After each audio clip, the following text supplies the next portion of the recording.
နဲ့တူသောအရာများတဲ့ဦးဇင်းတို့ပထမပြောခြင်းတဲ့ဧည့်သည်ကဘာလဲဆိုတော့ဟောဒီလောကကြီးအတွက်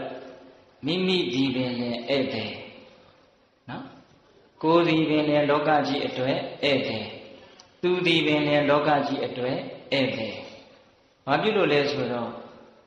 ဒီဘဝဒီလောကကြီးမှာတရားဓမ္မတို့ဦးဇင်းတို့တွေဟာအမြဲထာဝရနေကြရမှာလားမနေကြရဘူးခေတ္တခဏအကြောင်းအားလျော်စွာရောက်လာပြီးတော့အကြောင်းကုန်တော့မကြာခင်မှာပဲပြန်လည်ပြီးတော့ထွက်ခွာသွားကြရမှာဒါကြောင့်ဧည့်သည်နဲ့တူတဲ့အတွက်ကြောင့်မိမိဒီပင်နဲ့လောကကြီးအတွက်ဧည့်သည်သူဒီပင်နဲ့လောကကြီးအတွက်ဧည့်သည်အဲ့ဒီတော့ဦးဇင်းတို့ပထမပြောလိုတဲ့ဧည့်သည်ကလောကဒီဟုသောဇေယျပေါ်မှာတတ္တဝါဒီဟုသောဧည့်သည်များဟုတ်လားလောကကြီးကခေတ္တခဏတဲဖို့ခိုးဖို့တိဆောက်ထားတဲ့ဇေယျကြီးတစ်ဖွဲပေါ့တတ္တဝါတွေကတော့အကြောင်းအားလျော်စွာရောက်လာပြီးတော့တဲခိုကြတယ်ပြီးတော့ပြန်လဲထွက်ခွာသွားကြတဲ့အမျိုးမျိုးသောဧည့်သည်တွေပေါ့ဟုတ်လားဒါကြောင့်ပထမပြောခြင်းတဲ့ဧည့်သည်ကလောကဇေယျပေါ်မှာတတ္တဝါဧည့်သည်များဟုတ်လားဦးဇင်းတို့မင်းကုန်းစတော်ဘုရားကြီးရေးခဲ့တယ်လို့အဆိုရှိတဲ့လင်္ကာလေးတစ်ပုဒ်ပေးတတ်တို့ရာကောင်းရလိမ့်မယ်လာတော့ငါလေတယောက်တည်းတော့လက်တွဲခေါ်เสียဖို့မပါဘူးဥစ္စာမပါလက်ဗလာတလုံးချင်းလေးအေးအေးဆေးဆေးလေးဆိုပြီးတော့နားထောင်ကြည့်မယ်ဆိုရင်အဓိပ္ပာယ်လည်းအင်မတန်လေးနဲ့တည်းအနှစ်သာရနဲ့လည်းပြည့်ဝတယ်အနုပညာလည်းမြောက်တယ်လို့ထင်တယ်ဒီကြပြလေးကတိတိကျကျနားထောင်ကြည့်နော်လာတော့ငါလေတယောက်တည်းတော့လက်တွဲခေါ်เสียဖို့မပါဘူးဥစ္စာမပါလက်ဗလာပြန်သွားတော့လေတယောက်တည်းတော့လက်တွဲခေါ်เสียဖို့မပါဘူးဥစ္စာချီးမိကိုလုံးဒီဘယ်တတ္တဝါဖြစ်ဖြစ်တယောက်တည်းလာပြီးတော့တယောက်တည်းပြန်သွားတာဘာမှမတည်ခဲ့တယ်လို့ဘာမှလည်းပဲတည်ဆောင်ပြီးတော့မသွားနိုင်ဘူးဟုတ်လားအခုဆက်ဆိုမဲ့တတိယအပိုက်ကလေးကတတ္တဝါတွေရဲ့ဘဝတစ်ခုလုံးကိုအားလုံးခြုံမိအောင်အတိပ္ပယ်ပြည့်ပြည့်ဝဝလေးလေးနက်နက်ဆက်ဆိုထားတာလာပြီးတော့နာမသားသေးခင်ချိန်လေးတွေမှာ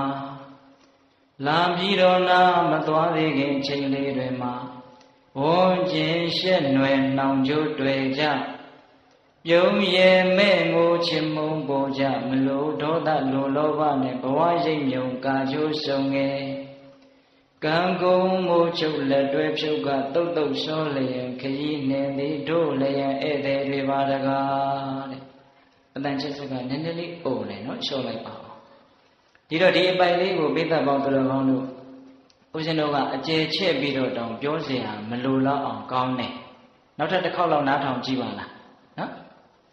လာပြီးတော့နာမသွားသေးခင်ချိန်လေးတွေမှာ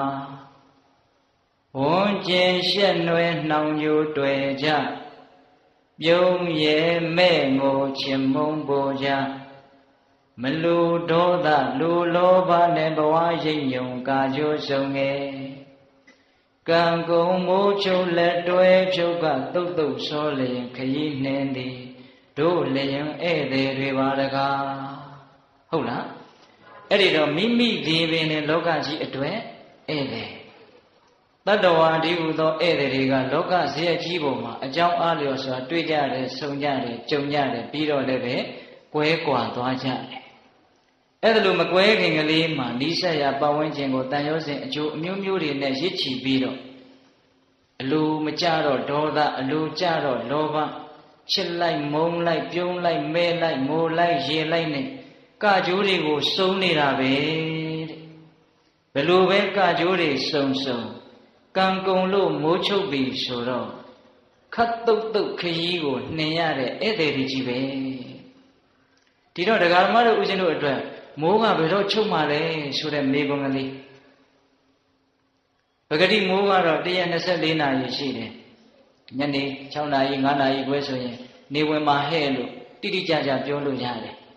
တတ္တဝါတူတယောက်ရဲ့နေဝင်ချိန်ကြတော့တိတိကျကျသတ်မှတ်လို့ရလားမရဘူးတချို့ရဲ့နေဝင်ချိန်တွေဟာမြန်မြန်ဆန်ဆန်ရောက်လာနိုင်တယ်ဟုတ်လား အဲ့ဒီတော့ကံကုန်မိုးချုပ်လက်တွဲဖြုတ်တုတ်တုတ်ဆောလျင်ခရီးနှင်သည်စကလုံးတိုင်းစကလုံးတိုင်းဟာအင်မတန်အနှစ်သာရနဲ့ပြည့်ဝပြီးတော့အင်မတန်လှလှပပဖွဲ့စည်းထားတယ်လို့ထင်တယ်ဟုတ်လားဒါကြောင့်ဒီလိုလင်္ကာလေးတွေကိုရွတ်ပြီးတော့နေရရင်ဒကာဓမ္မတို့ဦးဇင်းတို့ကုထုသင်တဘာဝကြီးနေတဲ့လောဘတွေသိသွားနိုင်တယ်အရှိန်ပြင်းထန်စွာဖြစ်နေတဲ့ဒေါသတွေရပ်တန့်သွားနိုင်တယ်ဟုတ်လားလာပြည်တော်နာမသွားသေးခင်ချိန်လေးတွင်မှာဘွန်ကျင်ရှက်နွယ်နှောင်ကြိုတွေ့ကြပြုံးရဲမဲ့ငိုချင်မုံပေါ်ကြမလိုဒေါသလိုလောဘနဲ့ဘဝရိပ်မြုံကာချိုးဆုံးခဲ့ကံကုန်မိုးချုပ်လက်တွဲဖြုတ်ကတုတ်တုတ်ဆောလျင်ခကြီးနှင်သည်တို့လျင်ဧည့်သည်တွေပါတကားဒါလေးဦးသိန်းကနေတန်းလေးခြေလိုက်တာဒီဧည့်သည်ဆိုတဲ့ဟောဟာရတတ္တဝါတွေဟာဧည့်သည်ပါပဲလို့ပါဠိတော်ထဲမှာဓာတ်ရိုက်ပြောထားတာရှိတယ်ဘယ်သူပြောခဲ့တာလဲဆိုတော့ခေမာထေရီဘိက္ခုနီမကြီးဖြစ်လာမဲ့အမျိုးသမီးကြီးတူပြောခဲ့ဘူးတဲ့ခေမာထေရီဆိုတာပိဋကကြီးကြားဖို့ပါတယ်နော်ဗိမိတာရမင်းကြီးရဲ့မိဘရဲ့ခေါင်းကြီးလေအင်မတန်ရုပ်ဆင်းအင်္ဂါတင့်တယ်လို့မြတ်စွာဘုရားကြီးမသွားဘူးလေမြတ်စွာဘုရားကရုပ်ဆင်းအင်္ဂါရဲ့မတင့်တယ်တဲ့ဆက်စုပ်ဖွယ်သဘောတွေကိုဟောကြားတယ်ဆိုပြီးတော့သူမသွားဘူးနောက်တော့ဗိမိတာရမင်းကြီးကဝိလူဝံကျောင်းတော်ရဲ့တာယာပုံလှပပုံတွေကိုကြပြားတွေတခြင်းတွေရေးပြီးတော့ဆက်ဆိုကြတော့အဲ့ဒီအတန်ကိုကြားပြီးတော့ဝိလူဝံကျောင်းတော်ကိုခေမာမိဖုရားရောက်သွားတာအဲ့ဒီမှာမြတ်စွာဘုရားဖန်ဆင်းထားတဲ့အင်မတန်လှပတဲ့အမျိုးသမီးရုပ်ကလေးကိုကြည်ရင်နဲ့သူမျက်စိရှိမှာပဲအိုတယ်နားတယ်လူလှိမ့်ပြီးတော့ဝေဒနာတံပြင်းပြင်းထန်ထန်ခံစားရင်းနဲ့ပုတ်ပွားပြီးတော့သေဆုံးပြီးတော့အဲ့ဒါလိုမျိုးရုပ်တရားရဲ့သဘောတဘာဝဇာတိအမှန်ကိုမြတ်စွာဘုရားတဘိုးတော်နဲ့ပြတယ်ဒီဇလံပိဋကကြီးသိပြီးသားဒါကြောင့်အမြန်အပြေးသွားပြောလိုက်တာဟုတ်လားအဲ့ဒီလိုနဲ့သူတံဝေကရပြီးတော့ဘိက္ခုနီမဖြစ်တယ်ဖြစ်မဲ့ဖြစ်တော့လည်းပဲပညာအရာမှာဣတတဲ့ရတဲ့ဘိက္ခုနီမကြီးကိုသွားဖြစ်တာအဲ့ဒီခေမာထေရီဖြစ်လာမဲ့အမျိုးသမီးကြီးတူတခုသောဘဝတုန်းကတတ္တဝါဆိုတာဧည့်သည်ပါလို့သူပြောခဲ့ဘူးတဲ့အဲ့ဒါလေးကိုဦးဇင်းနည်းနည်းပြောပြမယ်တိုက်ရှင်နိုင်မယ်ဒီကနေ့တရားပွဲအလှရှင်ဖြစ်တဲ့ဒကမာကြီးတော်စန်းကြီးအဲ့ဒါဘာလို့လဲဒကမာကြီးလားဒကမာကြီးရဲ့သားလေးကကဘာအေးမှာဆုံးရှာတယ်ဟုတ်လားအောက်မှာဦးဇင်းကိုပြောလိုက်တယ်နော်အေးအခုဟောမဲ့တရားနဲ့အဲ့ဒီအဖြစ်ပြက်လေးကအနည်းငယ်များတိုက်ဆိုင်တယ်ဦးဇင်းကဒီကြမှာဒကမာကြီးရဲ့အကြောင်းကိုသိတာပါဒါတိုက်ဆိုင်မှုတက်အဲ့ဒီခေမာထေရီဘိက္ခုနီမကြီးအလောင်းကဘယ်ဘဝတုန်းကပြောခဲ့တာလဲဆိုတော့ဦးဇင်းတို့တခုသောဘဝတုန်းကခေမာထေရီဘိက္ခုနီမရဲ့အလောင်းဟာဦးဇင်းတို့ဘုရားအလောင်းသူတော်ကောင်းကြီးနဲ့ဇနီးခင်မွန်းဖြစ်တယ်ဘုရားလောင်းကြီးကဉာဏ်ကြီးတဲ့အခါကျတော့လောကကြီးကိုကြည့်တယ်တတ္တဝါတွေကိုကြည့်တယ်သူမျက်စိရှိနေပဲပေါ်ပေါက်လာတယ်သူမျက်စိရှိတယ်မဲကွယ်ပြောက်သွားတဲ့လူတွေကိုအများကြီးသူတွေ့တဲ့အတွက်ကြောင့်လောကကြီးမှာလာရောက်ကြတဲ့ပုဂ္ဂိုလ်တွေဟာဧည့်သည်တပွဲဖြစ်တယ်လို့သူသိတယ်။ပြီးတော့သူ့မိသားစုသူ့မှာသားလေးတစ်ယောက်ရှိတယ်။သမီးလေးတစ်ယောက်ရှိတယ်။သားနဲ့ညားထားတဲ့ချွေးမတစ်ယောက်လည်းရှိတယ်။ကျွန်မတစ်ယောက်လည်းရှိတယ်။အဲ့ဒါကိုဘုရားလောင်းကြီးကအမြဲတမ်းဆုံးမတယ်။ဘဝကိုခိုင်မြဲတယ်လို့ဘယ်တော့မှမအောင်မေ့လေနဲ့။ဘဝဆိုတာတိမ်တိုက်တပွဲပဲပုံသဏ္ဍာန်အမျိုးမျိုးပြောင်းပြီးတော့လွင့်မျောနေတာ။ဟုတ်လား။ဘဝဆိုတာဧည့်သည်တပွဲပဲအကြောင်းအားလျော်စွာတွေ့ကြုံပြီးတော့မကြခင်မှာပဲကွဲကွာသွားကြမှာအဲ့ဒီကွဲကွာသွားမဲ့သဘောကိုအမြဲတမ်းစိတ်ထဲမှာနှလုံးသွင်းထားအောင်းမေ့ထားအုံနောက်ထဲကိုထည့်ထားအဲ့ဒါကိုမေ့မဖြစ်နဲ့ဘုရားလောင်းကအဲ့ဒါလိုဆုံးမတာလူတွေဆိုတာဧည့်သည်ပဲခဏကလေးကြုံကြတာမကြခင်ကွဲသွားကြမှာဒီအကြောင်းအရာကိုမေ့မဖြစ်နဲ့အဲ့ဒါလိုဆုံးမတာဟုတ်လားအဲ့ဒါလိုဆုံးမရင်းနဲ့တနေ့တော့ဘုရားလောင်းကြီးကသူ့ရဲ့သားနဲ့လေတော်မှာသူတို့ရဲ့ယာတော်မှာမြက်တွေပါတွေရှင်အမိုက်တွေပါတွေရှင်စုပုံပြီးတော့မီးတွေပါတွေရှို့ကြတာလေဆိုင်ခါလေးပြိုကျဲခါလေးနဲ့တူပါရဲ့ဟုတ်လားအဲ့ဒီလိုမီးပုံရှို့ရင်းနဲ့သားလေးကအမိုက်ပုံကိုမီးရှို့တာအဲ့ဒီအမိုက်မီးကိုတွေကတောင်ပေါ်ထဲဝင်ပြီးတော့အနားနားမှာတောင်ပေါ်ထဲမှာရှိတဲ့မွေကစိတ်ဆိုးပြီးထွက်လာပြီးတော့သူ့ကိုကိုက်လိုက်တာအဲ့ဒီနားရင်ပွဲချင်းပြီးသေတယ်သားလေးကဒီဇလန်းကိုဦးဇင်းတို့အကျေကြီးမပြောဘူးပေးတဲ့တို့ကကြားဖို့ပြီးသားဟုတ်လားဒါပေမဲ့ဇလန်းထဲမှာပြောတဲ့စကားလေးတွေကအနှစ်ရှိတယ် ဒါကြောင့်လိပ်ပတ်လိုက်အောင်နည်းနည်းတော့နားထောင်ရမယ်နော်အဲ့ဒါလို့မွေစိုးကကြိုက်လို့ပွဲချင်းပြီးရုပ်တရက်သေတော့တခါကြီးကဘုရားလောင်းကြီးကအမြဲတမ်းသူကစဉ်းစားထားတယ်ဂယုစိုက်ထားတယ်တတ္တဝါတွေဆိုတာဧည့်သည်ပဲလို့ငါစဉ်းစားထားတာငါစဉ်းစားထားတဲ့အတိုင်းပဲငါသားလေးဟာငါစီကိုရောက်လာပြီးတော့အခုအကြောင်းကုန်တော့ပြန်လဲထွက်ခွာသွားပြီအဲ့ဒါနဲ့သူတီတီငိမ့်ငိမ့်ပဲမျက်ရည်မကျဘူးဘာလို့လဲဆိုတော့ယာနီနာချင်းတယောက်ကရွာကိုပြန်มาသူမှားလိုက်တယ်ဟေးတို့အိမ်ကဒကမာကြီးကိုပြောလိုက်ပါငါရဲ့အမေကြီးကိုပြောလိုက်ပါလေတော်ကိုအခါတိုင်းတယောက်ပဲလာတာဒီနေ့အိမ်ရှိလူကုန်လာခဲ့ပါလို့ပြောလိုက်ပါအခါတိုင်း2ယောက်စာထည့်ခဲ့တယ်ဒီနေ့1ယောက်စာပဲထည့်ခဲ့ပါလို့ပြောလိုက်ပါပြီးတော့လေပန်းနန့်သာလက်ဆွဲပြီးတော့လာခဲ့ပါလို့ပြောလိုက်ပါအိမ်နီနာချင်းကအိမ်ရောက်တော့အတော်ကြီးကိုပြောတယ်ပြောတော့ခေမာထေရီဘိက္ခုနီမအလောင်းဆိုတော့ညံရှိတယ်ဟေးမင်းကိုမှားလိုက်တာကအဖေကမှားလိုက်တာလားသားကမှားလိုက်တာလားအဖေကမှားလိုက်တာဩအဲ့ဒီလိုဆိုရင်ငါသားလေးတော့ဆုံးပေါ့သိတယ်ဘာဖြစ်လို့သိလဲဆိုတော့2ယောက်စာကို1ယောက်စာပဲယူခဲ့ဆိုတော့1ယောက်မရှိတော့ဘူးလို့ပြောလိုက်တာဟုတ်လားပြီးတော့အိမ်ရှိလူကုန်လာခဲ့ဆိုတော့ဘဝရဲ့နောက်ဆုံးခရီးမှလာပြီးတော့ကြည်လှဲ့ဆိုတဲ့အဓိပ္ပာယ်အဲ့ဒါနဲ့အိမ်မှာရှိတဲ့သမီးရဲ့ချွေမရဲ့ကျွန်မလေးရဲ့ကိုဒကမာကြီးကခေါ်ပြီးတော့ဝတ်ကောင်းစားကောင်းလေးတွေဝတ်တတရရဝတ်ပြီးတော့ပန်းနန္တာလက်ဆွဲပြီးတော့သူ့ရဲ့လင်ယောက်ျားရှိတဲ့လေတော်ကိုသွားတယ်ဟိုတော့ထင်တဲ့အတိုင်းပဲသားကအသက်မရှိတော့ဘူးအဲ့ဒီမှာသားကိုတတရရလေးပြင်ပြီးတော့အနီးနားမှာရှိတဲ့ထင်းကြောက်ကလေးတွေဗာလေးတွေကောက်ပြီးတော့သားကိုမီးရှို့ပြီးတော့တင်းကြိုကြတာဘယ်ပရိသတ်မှလည်းမဖိတ်ပါဘူးဟုတ်လားဘယ်ဘုန်းကြီးမှလည်းပင့်တယ်လို့လည်းမကြားပါဘူးစားလည်းတော့မပါဘူးသာသနာ့ဘမှုနဲ့တူပါရဲ့ဟုတ်လားသူ့လေတော်ထဲမှာပဲသူတိတ်တိတ်ဆိတ်ဆိတ်ကလေးအားလုံးတို့ရဲ့စိတ်ထဲမှာဩတို့အိမ်မှာရောက်လာတဲ့ဧည့်သည်တယောက်ကတော့အကြောင်းကုန်လို့ပြန်သွားပြီပဲသူရှေ့ဆက်ခရီးထွက်သွားပြီပဲတို့ပဲချင်းထွက်ခွာရမလဲမသိဘူးဒီစိတ်ကူးကလေးနဲ့ကြည်ရင်းနဲ့တရားမှမျက်ရည်မကျဘူးအဲ့ဒါမိကိုလေးတွေကဦးလို့သားရဲ့အလောင်းကိုမိကတဖြည်းဖြည်းနဲ့ဝါမြုံနေတာအဲ့ဒါကိုအေးအေးဆေးဆေးကြည်နေတာဒီအည်သွေးမျိုးရဖို့မလွယ်ပါဘူးအမြဲတမ်းနှလုံးသွင်းနေလို့တနည်းအားဖြင့်ဘဝဟာဧည့်သည်ပဲလို့အမြဲတမ်းသိနေလို့အဲ့ဒီအတိလေးကိုမပြတ်အောင်စိတ်ထဲမှာသိမ့်ထားနိုင်လို့အဲ့ဒါလောက်ရင့်ကျက်တာအဲ့ဒါလောက်ရင့်ကျက်တဲ့စိတ်ရဲ့စွမ်းအားရှိတယ်အဲ့ဒီစိတ်ရဲ့စွမ်းအားကလေတာဝရိန္ဒနတ်ပြည်ကိုရိုက်ခတ်တယ်နော်ကိုယ်သားအရင်ခောက်ရုပ်တရက်သေးတာကိုစိတ်ထဲမှာအေးအေးချမ်းချမ်းနေနိုင်တဲ့စိတ်ဟာတာမန်စိတ်မဟုတ်ဘူးဟုတ်လားအနှစ်အလလစဉ်းစားခဲ့လို့ဆင်ញင်ခဲ့လို့တိဆောက်ခဲ့လို့ရထားတဲ့အသိဉာဏ်တည်းဟူသောအဆောက်အဦကလေးနော်အဲ့ဒီအဆောက်အဦလေးရဲ့အစွမ်းတတ္တိသည်တရားမင်းဒီကိုရောက်တယ်အဲ့ဒီမှာတရားမင်းကပုံနာရောင်ဆောင်ပြီးတော့ဆင်းလာတာ။အိုးဘာကိုမီးရှို့နေတာလဲ။သားသမင်ကိုမီးရှို့နေတာလား။မဟုတ်ပါဘူးတဲ့လူတယောက်ကိုမီးရှို့နေတာ။လူဆိုရင်လည်းသင်တို့ရဲ့ရန်သူလား။ဟာရန်သူမဟုတ်ပါဘူးသားပါ။သားဆိုရင်လည်းသင်တို့အင်မတန်မုန်းတဲ့သားလား။တူရီတော်သားအင်မတန်ချစ်တဲ့သားပါ။အံ့ဩတယ်တဲ့။တူရီတော်သားလေးဒီလိုသေသွားတာကိုသင်တို့ရဲ့မျက်နှာပေါ်မှာစိုးရိမ်တဲ့သဘောဝမ်းနေတဲ့သဘောပူဆွေးတဲ့သဘောတွေငါမတွေ့ရဘူးအဲ့ဒါဘာကြောင့်လဲတဲ့အံ့ဩလို့ကိုမေးတာမေးတော့ဘုရားလောင်းကြီးကပြောတယ်တတ္တဝါတူတယောက်ရဲ့ဘဝရှင်သန်မှုဆိုတာတေဆုံးမှုနဲ့ဏိကုံးချုပ်ရသမျှပဲ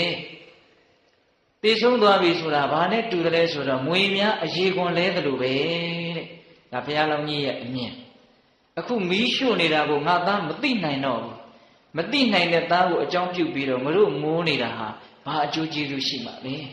ငါငိုတာကိုသားသိတယ်ဆိုရင်လည်းငိုရကျိုးနှက်သေးရဲ့ဩငါရဲ့အဖေကငါ့ကိုမေတ္တာရှိလို့ငါသေးတာကိုငိုးနေရှာတယ်လို့သားကသိတယ်ဆိုရင်လည်းဗာလဲငိုရတာနည်းနည်းတော့အဓိပ္ပာယ်ရှိတာပေါ့နော်ကိုမေတ္တာကိုသူခံစားခွင့်ရတယ်လေအခုတော့ကိုငိုတာကိုအဲ့ဒီသားကသိတယ်လားငိုတာကိုမပြောနဲ့မီးရှို့တာကိုတောင်မသိဘူးဒါကြောင့်မလို့ငိုကြွေးခြင်းမှာဘာအကျိုးကျေးဇူးမှမရှိလို့ငါမငိုတာအဲ့ဒီမှာအမေကြီးပြောတဲ့စကားကိုနောက်ဆုံးမှပြောမယ်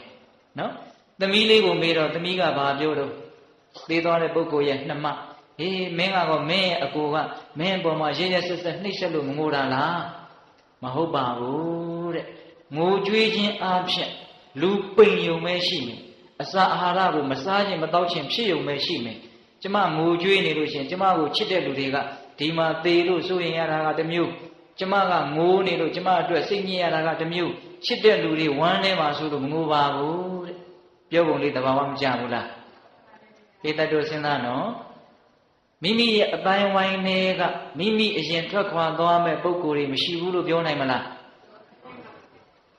မိမိအရင်မိမိအတိုင်းဝိုင်းတွေကထွက်ခွာစေခြင်းပါသလားမထွက်ခွာစေခြင်းဘူး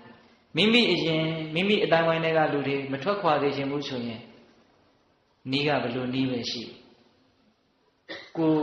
အတိုင်းဝိုင်းတွေကအရင်ထွက်ခွာဖို့ပဲရှိတယ်အဲ့ဒါလိုပြောတော့ပိုးတောင်ထိတ်လန့်စရာကောင်းသွားပြီဘယ်နီးလန်းကကြိုက်တယ်ဘယ်နီးလန်းကောင်းလဲကိုအရင်အတိုင်းဝိုင်းကလူတွေကိုထွက်ခွာသွားစေခြင်းသလားဟာတော်တော်ဖြေရခက်တဲ့မေးခွန်းပဲဘုန်းကြီးကတော့တော်တော်ကိုစိုးပြီလို့များအောင်းမိနေမှမသိဘူးကိုအတိုင်းဝိုင်းကနေကလူတွေကိုအရင်မထွက်ခွာစေခြင်းဘူးဆိုရင်အဲ့ဒီလိုဆိုရင်ကိုကအရင်ထွက်ခွာဖို့ပဲရှိတယ်ကိုကတော့အရင်ထွက်ခြင်းမလားဒါမြင်ရင်ဘယ်လိုလုပ်မှာလဲအဲ့ဒီဟာကြီးကတိုးလို့တန်းတန်းထားလို့မရဘူးဟုတ်လားတယောက်ယောက်ကတော့အရင်သွားမှာပဲလေဧည့်သည်ရက်ပေါ်အမြဲနေခွင့်မရှိဘူးဒီကမာကြီးတွေအမြဲနေခွင့်မရှိဘူးနော်အခုဒီမှာပြောနေတယ်အမြင်တွေကစူးရှနေနော်အဲ့ဒီလိုပြောတာနှမလေးကအဲ့ဒါနဲ့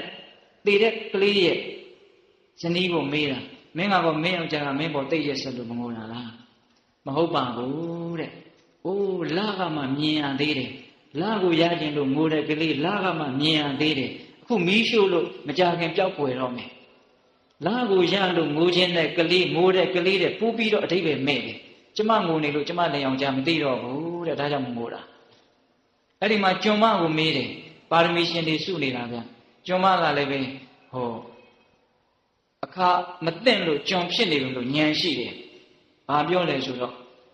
ရေအိုးကြီးပွဲတယ်ပြန်ဆက်ကြည့်တယ်ဟာမရပါလားမရလို့စိတ်ပြက်မယ်ဆိုရင်အဲ့ဒါလူမိုက်ပဲရေအိုးပွဲကြီးကပြန်ဆက်လို့ရမှာလားမရဘူးသေးသေးမှဘယ်နဲ့လုံးမှာတော့ပြီးတော့တာပဲတဘောကပြီးတော့တာပဲကျွန်တော်မျိုးမရင်ငိုတာကို तू မသိနိုင်ဘူးဒါကြောင့်ငိုတာအဲ့ဒီမှာမအေးဖြစ်တဲ့ပုဂ္ဂိုလ်ပြောတဲ့စကားကဦးဇင်းတို့စောစောကပြောခဲ့တဲ့ဧည့်သည်ဆိုတဲ့စကားလေးနဲ့ဆက်ဆက်တယ်သူကဘယ်လိုပြောလဲဆိုတော့အနာဝီတောတတောအာဂနာနုညတောဣတောကတောယထာကတောတထာကတောတထာကံပရိဒေဝနာအနာဝီတောတထာအနာဝီတောဟောဒီလောကကြီးကိုကျမရဲ့သားဟာမခေါ်ဘဲနဲ့ရောက်လာခဲ့တယ်အနာဝီတောတတောအာဂနာနုညတောဣတောကတော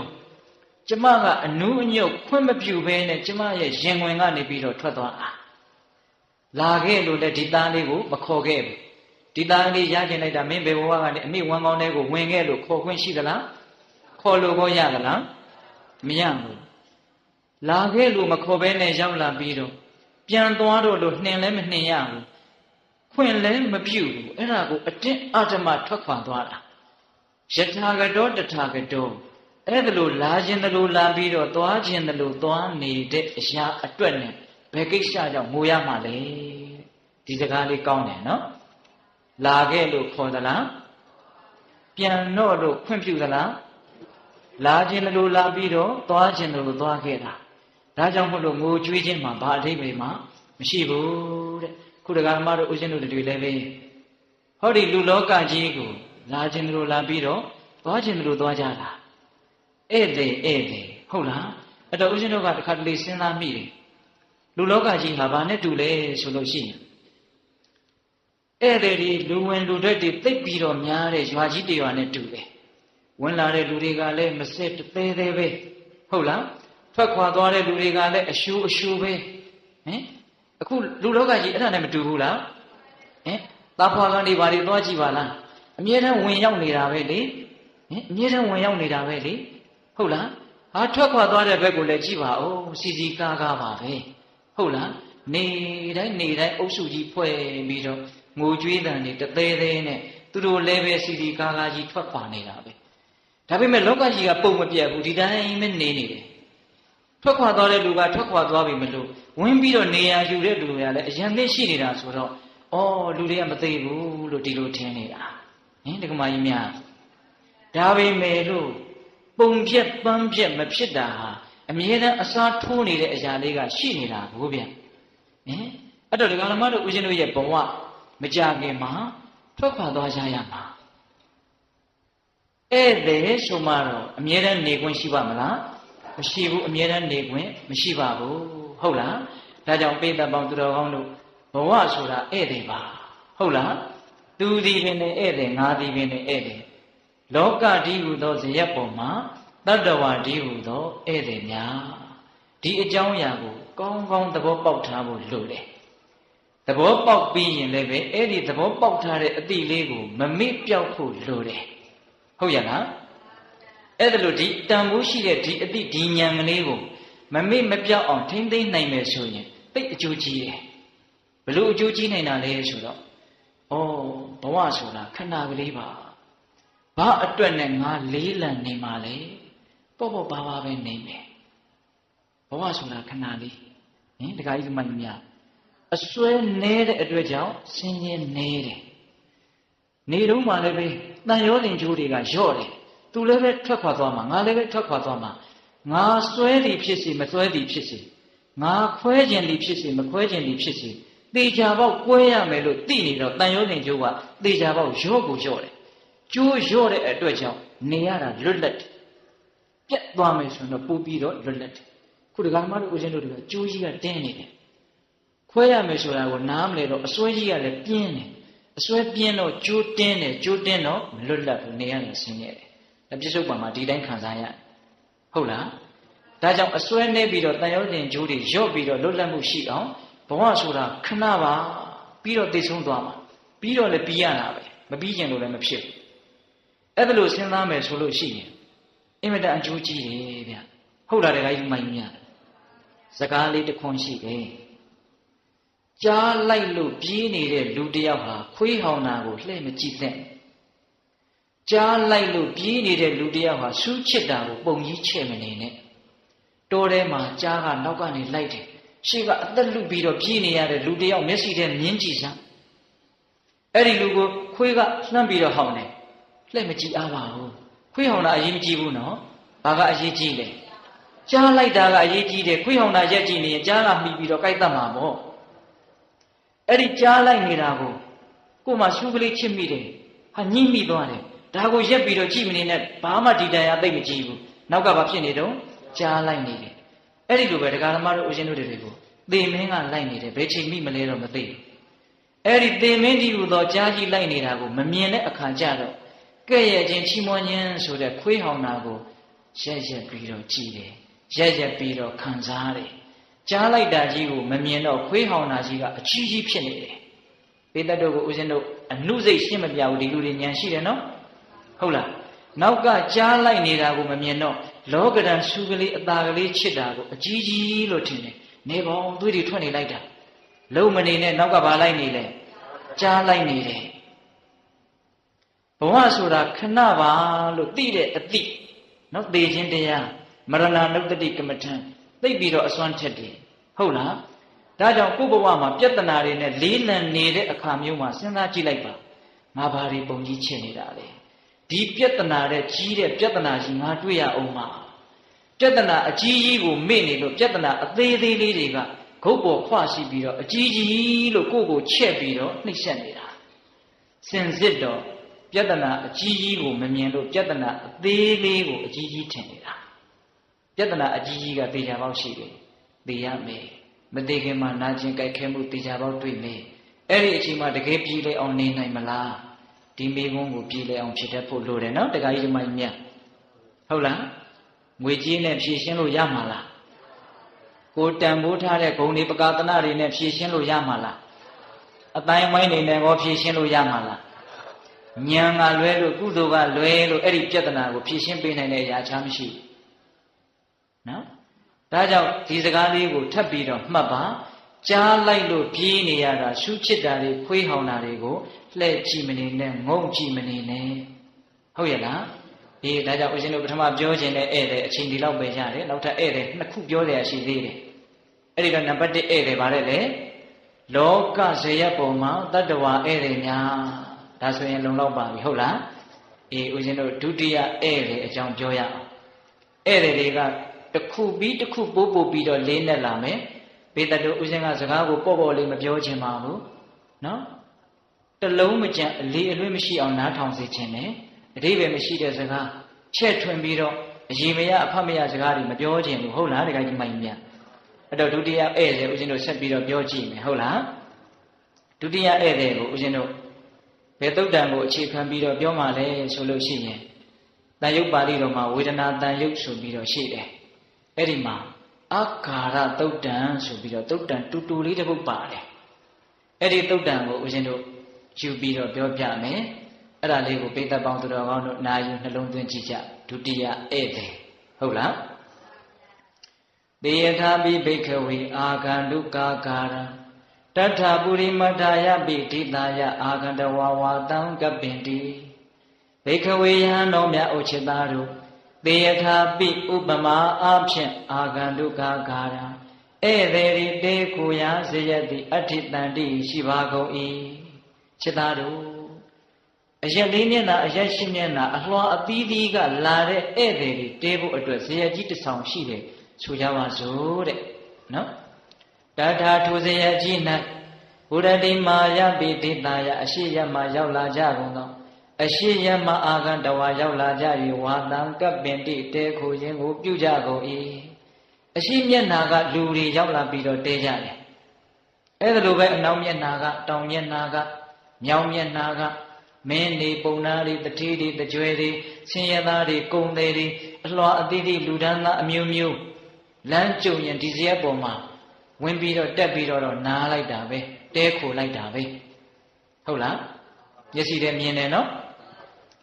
အဲ့ဒီဧည့်သည်တွေရဲ့စိတ်ထဲမှာငါဟာဒီဇရက်ကြီးပေါ်မှာအမြဲနေမယ်လို့စိတ်ကူးမရှိတာသိကြတယ်ဟုတ်လားသူတို့စိတ်ကူးပေါက်ရင်ဝင်ပြီးတော့တက်မယ်နားခိုမယ်ပြီးရင်ပြန်ပြီးတော့ဆင်းသွားမယ်အဲ့ဒါလိုတက်ချင်ရင်တက်မယ်ဆင်းချင်ရင်ပြန်ဆင်းသွားမယ်အမြဲထာဝရဒီဇရက်ပေါ်မှာသူတို့နေကိုမနေဘူးနော်ဧဝမေဝါခောဤအတူသာလျံဣမသမိန်ကာယသမိန်ဟောဒီခန္ဓာကိုယ်ကြီး၌ဝိဝိဒာဝေဒနာအထူးထူးပြားပြားများလွှစွာသောခံစားချက်တို့သည်ဥပ္ပဇ္ဇန္တိဖြစ်ပေါ်၍နေကြကုန်၏ဟောဒီခန္ဓာကိုယ်ကြီးတည်ဟူသောဇရက်ပုံမှာလည်းပဲအထူးထူးပြားပြားများလာတဲ့ခံစားချက်လို့ခေါ်တဲ့ဝေဒနာတရားတွေဟာအမြဲတမ်းဖြစ်ပေါ်နေတယ်တဲ့ဒီတော့ပုံကလေးနည်းနည်းပေါ်သွားပြီပဂတိဇယကြီးကိုပဂတိဧည့်သည်တွေလာရောက်တဲတယ်လို့ဒီခန္ဓာကိုယ်ဒီဟူသောဇယကြီးပေါ်ကိုလည်းပဲခံစားချက်ဝေဒနာတရားတွေဟာရောက်လာပြီးတော့ပျောက်ကွယ်သွားကြတယ်ဒီတော့ဒုတိယပြောလိုတဲ့ဧည့်သည်ကဘာလဲဆိုတော့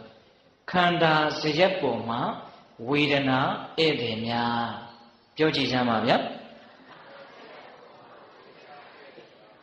ပထမဧည့်သည်ကလောကဇယပေါ်မှာတတ္တဝါဧည့်သည်များအဲ့ဒါကနားလည်ဖို့လွယ်တယ်နော်အခုဒီဧည့်သည်ကနားလည်ဖို့ပို့ပြီးတော့ခက်ခဲလာတဲ့သဘောရှိတယ်အဲ့ဒါကိုဦးဇင်းတို့ကြိုးစားပြီးတော့ပြောပြတယ်ဒီဧည့်သည်ရဲ့အကြောင်းကိုသိရင်လည်းဘလို့အကျိုးရှိတယ်ဆိုတာကိုလည်းပြောပြတယ်ဟုတ်လားအဲ့တော့ဒုတိယဧည့်သည်ကခန္ဓာဇယပေါ်မှာ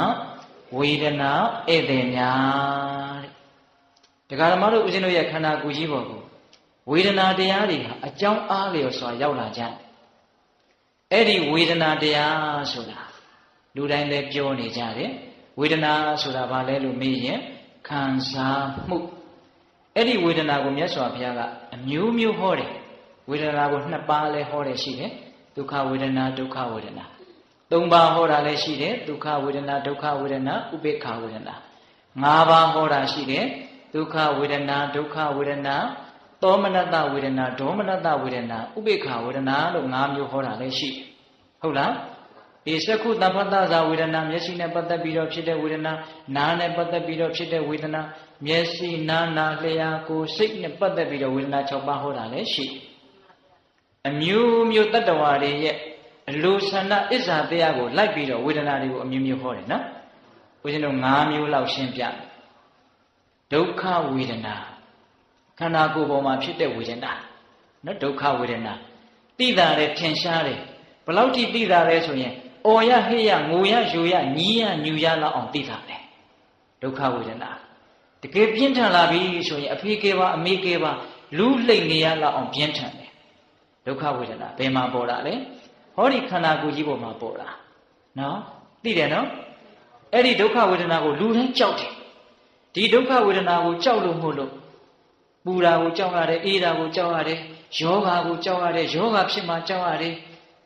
လဲမှာကိုကြောက်ရတယ်ချွတ်ချော်မှာကိုကြောက်ရတယ်တိမ်ဆောင်းမှာကိုကြောက်ရတယ်အမျိုးမျိုးသောဘေးတွေကိုကြောက်ရတယ်အဲ့ဒီကြောက်ရခြင်းအလုံးတို့ဒီဘာကိုကြောက်တာလဲလို့မေးရင်ဒုက္ခဝေဒနာကိုကြောက်တယ်ပိဋကဘာကိုကြောက်တာလဲဒုက္ခဝေဒနာကိုကြောက်တာဒါရုပ်ပိုင်းဆိုင်ရာအပေါ်ယံဆန္ဒကိုပတ်သက်ပြီးတော့ဖြစ်လာတဲ့ဝေဒနာဒုက္ခဝေဒနာနောက်ဒေါမနတဝေဒနာတဲ့ဒေါမနတဝေဒနာဆိုတာစိတ်ထဲမှာဖြစ်တယ်စိတ်ရဲ့မသက်သာမှုစိတ်ရဲ့မပျော်ရွှင်မှုစိတ်ရဲ့မချမ်းမြေ့မှုစိတ်ရဲ့မကြည်နူးမှုမလန်းမှုစိတ်ထဲမှာမရွှင်မှုညှိုးငယ်နေတယ်ဝမ်းနည်းနေတယ်ပူဆွေးနေတယ်ဖြစ်ချင်တာမဖြစ်လို့အလိုမကျဖြစ်နေတယ်စိတ်တိုင်းမကျဖြစ်နေတယ်အဲ့ဒါတွေမှန်သမျှသည်ဒေါမနတဝေဒနာအဲ့ဒီဒေါမနတဝေဒနာကိုလည်းကြောက်တာပဲအဲ့ဒီဒေါမနတဝေဒနာကစိတ်ထိခိုက်မှာကိုကြောက်တာကဲ့ရဲ့ခံရမှာကိုကြောက်တယ်အရှက်ကွဲမှာကိုကြောက်တယ်ဂုံမရှိမှာကိုကြောက်တယ်ဟုတ်လားဟင်တခါကြီးဒီမိုင်းများဟုတ်လားအဲ့ဒါလိုပတ်ဝန်းကျင်နဲ့ပတ်သက်ပြီးတော့ကိုယ့်ရဲ့စိတ်ထဲမှာကြောက်လန့်နေရတဲ့သဘောတွေဖြစ်မှာစိုးရိမ်အဲ့ဒါပါလေဒေါမနတဝေဒနာကိုကြောက်တာခံစားချက်တွေနော်စိတ်ထဲမှာမသက်မသာဖြစ်မှာစိုးလို့သူများကဲ့ရဲ့မှာကိုမကဲ့ရဲ့အောင်ကြိုးစားရဟုတ်ရလားအရှက်ကွဲမဲ့ကိစ္စတွေမဖြစ်အောင်ကြိုးစားရဘာဖြစ်လို့လဲစိတ်ပန်းမှာစိုးလို့စိတ်ပန်းတာကိုဘာဝေဒနာခေါ်မယ်ဒေါမနတဝေဒနာနှစ်ပါးရှိပြီနော်အခြေခံလေးတွေပြောပြနေတာနောက်ဒုက္ခဝေဒနာခန္ဓာကိုယ်ပေါ်မှာဖြစ်တဲ့ချမ်းသာမှုသိတာနဲ့ထင်ရှားတယ်ပြုံးနေအောင်စိတ်ထဲမှာသိတာတယ်ဆိုကြပါတော့တိတ်အိုက်တဲ့အခါမှာရက်ခတ်လိုက်တယ်ရက်လေနဲ့ခန္ဓာကိုယ်နဲ့ထိတဲ့အခိုက်အတန့်လေးမှာကောင်းတယ်ဆိုတဲ့သဘောလေးသိထင်ရှားတယ်ဟုတ်လားသိချမ်းတဲ့အခါမှာစောင်းချုံလိုက်တယ်မီးလုံလိုက်တယ်သိသိတာတယ်ဟုတ်လားအဲ့ဒီဒုက္ခဝေဒနာအထွတ်အထိပ်ဟာဘာလဲလို့မေးရင်ကာမရတ္တကိုခံစားတဲ့ဒုက္ခဝေဒနာဟုတ်လားလူကာမတဲ့နတ်ကာမတွေပို့ပြီးတော့ချမ်းသာတယ်ဒါတော့အဲ့ဒါဒီဒုက္ခဝေဒနာနောက်ပါလဲသောမနတဝေဒနာစိတ်ရဲ့ပျော်ရွှင်မှုကြည်နူးမှုချမ်းသာမှုစိတ်တိုင်းကြမှုစိတ်ရဲ့ပြုံးမှုဟုတ်လားစိတ်ထဲမှာဖြစ်နေတဲ့ဝေဒနာသောမနတဝေဒနာသူများချီးမွမ်းခံခြင်းနဲ့လူရှိမှကောင်းကောင်းမွန်မွန်ဖြစ်သွားစေခြင်းနဲ့အဲ့ဒါပါလေသောမနတဝေဒနာကိုတန်တတာဟုတ်လားအေးအဲ့ဒီတော့၄ပါးရှိပြီနော်နောက်ဥပိ္ပခာဝေဒနာဒါကလူလောကမှာအဖြစ်ဆုံးဝေဒနာပဲဘာလို့ဆိုသူကကောင်းမကောင်းမထင်ရှားဘူးစိတ်ဖြစ်တိုင်းဝေဒနာနဲ့ကင်းပြီးတော့စိတ်ဆိုတာဘယ်တော့ခါကာလမှမဖြစ်စိတ်တိုင်းမှာခံစားချက်ပါတယ်ကိုသိလိုက်တာရှိတယ်မသိလိုက်တာရှိတယ်ဒုက္ခကထင်ရှားလို့သိတယ်ဒုက္ခကလည်းထင်ရှားလို့သိတယ်ဥပိ္ပခာကြတော့သိပြီးတော့မသိဒါကြောင့်ဥပိ္ပခာဖြစ်ရင်မောဟဖြစ်တာများတယ်ဒါကြောင့်လူဘဝကြီးမှာအဖြစ်အများဆုံးဝေဒနာဒီဥပိ္ပခာဝေဒနာပဲကောင်းတာလည်းမဟုတ်ဘူးမကောင်းတာလည်းမဟုတ်ဘူးစိတ်ထဲမှာပြောတယ်လို့လည်းမရှိဘူးပြင်းတယ်လို့လည်းမရှိဘူးဒီလိုနေလိုက်တာအဲ့ဒီလိုနေလိုက်တဲ့အချိန်ကြီးမများဘူးလားများတယ်ဆရာတော်ကြီးလေဒီစတော်ကြီးရှင်းပြတယ်တစ်ပင်တောတောင်ရေမြေပဝန်းကျင်မြင်တယ်တိတ်ပြီးတော့စိတ်ထဲမှာလှုပ်ရှားမှုမရှိဘူးအဲ့ဒါဘာဝေဒနာလဲဥပေက္ခဝေဒနာအဲ့ဒီဝေဒနာတရားတွေဟာဒီခန္ဓာကိုယ်ကြီးပေါ်ကိုဇရက်တပွဲအသုံးချပြီးတော့တက်လာလိုက်ရှင်းသွားလိုက်တက်လာလိုက်ရှင်းသွားလိုက်ခန္ဓာကိုယ်ကြီးကလည်းတားခွင့်မရှိဘူးဇရက်ကြီးကလည်းဧည့်သည်တွေကိုဟိမင်းတို့ငါ့ဘော်မတက်ခဲ့နဲ့လို့တားသလားအဲ့ဒီဧည့်သည်တွေပြန်ဆင်းတော့မယ်ဆိုတော့အင်ကြီးကိုဆွဲထားသေးလားသူတို့ဆင်းကျင်လဲဆင်းဖို့တက်ချင်လဲတက်ဖို့သူ့မှာခေါ်ခွင့်လည်းမရှိသလိုတားခွင့်လည်းမရှိဘူးဒကာဓမ္မတို့ဥစဉ်တို့ခန္ဓာကိုယ်ကြီးကလည်းအဲ့ဒီအတိုင်းပဲဝေဒနာတရားတွေကိုဖိတ်ခေါ်ခွင့်မရှိသလိုတားဆီးခွင့်လည်းမရှိဘူးဒါကြောင့်ယဟန္တာတွေမှာလည်းဝေဒနာမရှိဘူးလားရှိတာပေါ့ဒါပေမဲ့ဖြစ်ပေါ်လာတိုင်းသောခံစားချက်တို့သည်ဧည့်သည်တပွဲပျောက်ကွယ်သွားကြတယ်မသေးကြဘူးလားသိကြတယ်အဲ့ဒီအချက်ကလေးကိုသဘောပေါက်ရတယ်ခံစားမှုဆိုတာအမြဲထာဝရမဟုတ်ပါဘူးဟုတ်လား ကောင်းတဲ့လောကရန်နေနဲ့တွေ့တော့ဒုက္ခသောမနတဖြစ်တယ်မကောင်းတဲ့လောကရန်နေနဲ့တွေ့တော့ဒုက္ခဒေါမနတဖြစ်တယ်ဟုတ်လားအဲ့တော့လောကရန်တရားတွေဆိုတာတွေကိုကြောက်တယ်ဆိုတာတကယ်စင်စစ်တော့ဒုက္ခဒေါမနတဖြစ်မှာကိုကြောက်ရတာဟုတ်လားကောင်းတဲ့လောကရန်နေမျောလင့်လိုက်တာရကျင်လိုက်တာလက်လာပါတွေအချမ်းရံတွေအကျော်စောတွေဟုတ်လားချီးမွမ်းသံတွေဘာလို့ရကျင်တာလဲလို့မေးရင်ဒီဝေဒနာလေးကိုခံစားခြင်းလို့ရကျင်ရတယ်ဟုတ်လားအဲ့တော့ကောင်းသည်ဖြစ်စေဆိုးသည်ဖြစ်စေဝေဒနာတရားတွေဟာဧည့်သည်ပါလို့သိတဲ့လူတစ်ယောက်အတွက်ကောင်းလို့လည်းပဲတက်ကြွเสียအကြောင်းမရှိမကောင်းလို့လည်းပဲညှိုးငယ်เสียအကြောင်းမရှိအင်မတန်ငြိမ်တယ်ဆိုရင်ငြိမ်တော့မယ်နော်ငြိမ်တယ်ဆိုရင်ဟိုဘက်ဘာဖြစ်ဖို့လိုတော့လဲငြိမ်ဖို့ပဲလိုတယ်အဲ့ဒါငြိမ်ရင်တော့တော်တော်ကောင်းမှာပဲနင်းတခါကြီးမှညာအခုမငြိမ်ဘူးဗျပူလောင်နေရတယ်လှုပ်ရှားနေရတယ်ရှုပ်ထွေးနေရတယ်ဘာလို့မငြိမ်တာလဲဆိုတော့ငြိမ်မှမငြိမ်ပဲကိုဘာလို့မငြိမ်တာလဲဆိုတော့သိမှမသိပဲကိုခံစားချက်တွေဟာဧည့်သည်ပါလို့မသိဟုတ်လားခံစားချက်တွေဟာဧည့်သည်ပါလို့သိရင်ဒီခံစားချက်တွေရဲ့အပေါ်မှာဆွဲလန်းစရာအကြောင်းရှိကိုမရှိအစွဲကြီးတယ်ဆိုတာဝေဒနာတွေကိုမြဲတယ်လို့ထင်လို့အစွဲကြီးတာဒုက္ခကိုအကြီးကြီးလို့ထင်တယ်ဘောဓိမြိုင်ဆရာကြီးကပြောတယ်ဗျသိကောင်းတဲ့စကားလေးတစ်ခုမှတ်ကြည့်စမ်းပါဝေဒနာကချဲ့တယ်သင်ညာကလှဲ့တယ်ထပ်ပြောမယ်နော်ဝေဒနာကချဲ့တယ်သင်ညာကလှဲ့တယ်ခံစားချက်တွေဟာအင်မတန်ပုံကြီးချဲ့တယ်တဲ့ကောင်းတယ်ဆိုရင်လည်းအကြီးကြီးလို့ထင်တာမကောင်းဘူးဆိုရင်လည်းအကြီးကြီးလို့ထင်တာအကြီးကြီးလို့ထင်တော့ကောင်းရင်သိပ်ပြီးတော့ရချင်တယ်အငမ်းမရအိန္ဒိယပြက်ပြီးတော့ရချင်မကောင်းဘူးလို့ထင်မြန်ရင်လည်းငိုလောက်အောင်ယူလောက်အောင်အဲ့ဒါကြီးကိုကွဲကွာသွားခြင်းမြန်မြန်ပျောက်သွားခြင်းဒါကြောင့်ခံစားချက်တွေဟာပုံကြီးချဲ့တယ်တကယ်တမ်းကတော့တက်လိုက်ရှင်းလိုက်အခိုက်အတန့်လေးတွေကောင်းတဲ့ဝေဒနာလေးတွေလည်းခဏလေးပဲမကောင်းတဲ့ဝေဒနာလေးလည်းခဏလေးပဲဒါပေမဲ့အဲ့ဒီခဏလေးတွေကဆက်ဖြစ်နေတော့အကြီးလို့ထင်တယ်တကယ်တမ်းကတော့အသေးလေးတွေပေါင်းထားတာအဲ့ဒီအသေးလေးတွေပေါင်းထားတာကိုခွဲစိတ်ပြီးတော့မကြည့်တတ်တော့အကြီးကြီးထင်ပြီးတော့ကောင်းတယ်ထင်တော့လည်းပဲတကယ်ကိုအိန္ဒိမရမကောင်းဘူးလို့ထင်မြန်တော့လည်းပဲတကယ်ကိုအိန္ဒိမရအေးဝေဒနာကချဲ့တယ်သင်ညာကလှဲ့သင်ညာဆိုတာကအမြဲတမ်းလှည့်စားတာမကောင်းတာကိုကောင်းတယ်လို့သူပဲလုပ်နေတာဟုတ်လားဆင်းရဲတာကိုချမ်းသာတယ်လို့သူပဲလုပ်နေတာဟုတ်လားဒါကြောင့်ဝေဒနာတရားတွေဟာခိတ္တခဏအခိုက်အတန့်သဘောတွေလို့သိဖို့မလိုဘူးလားလိုတယ်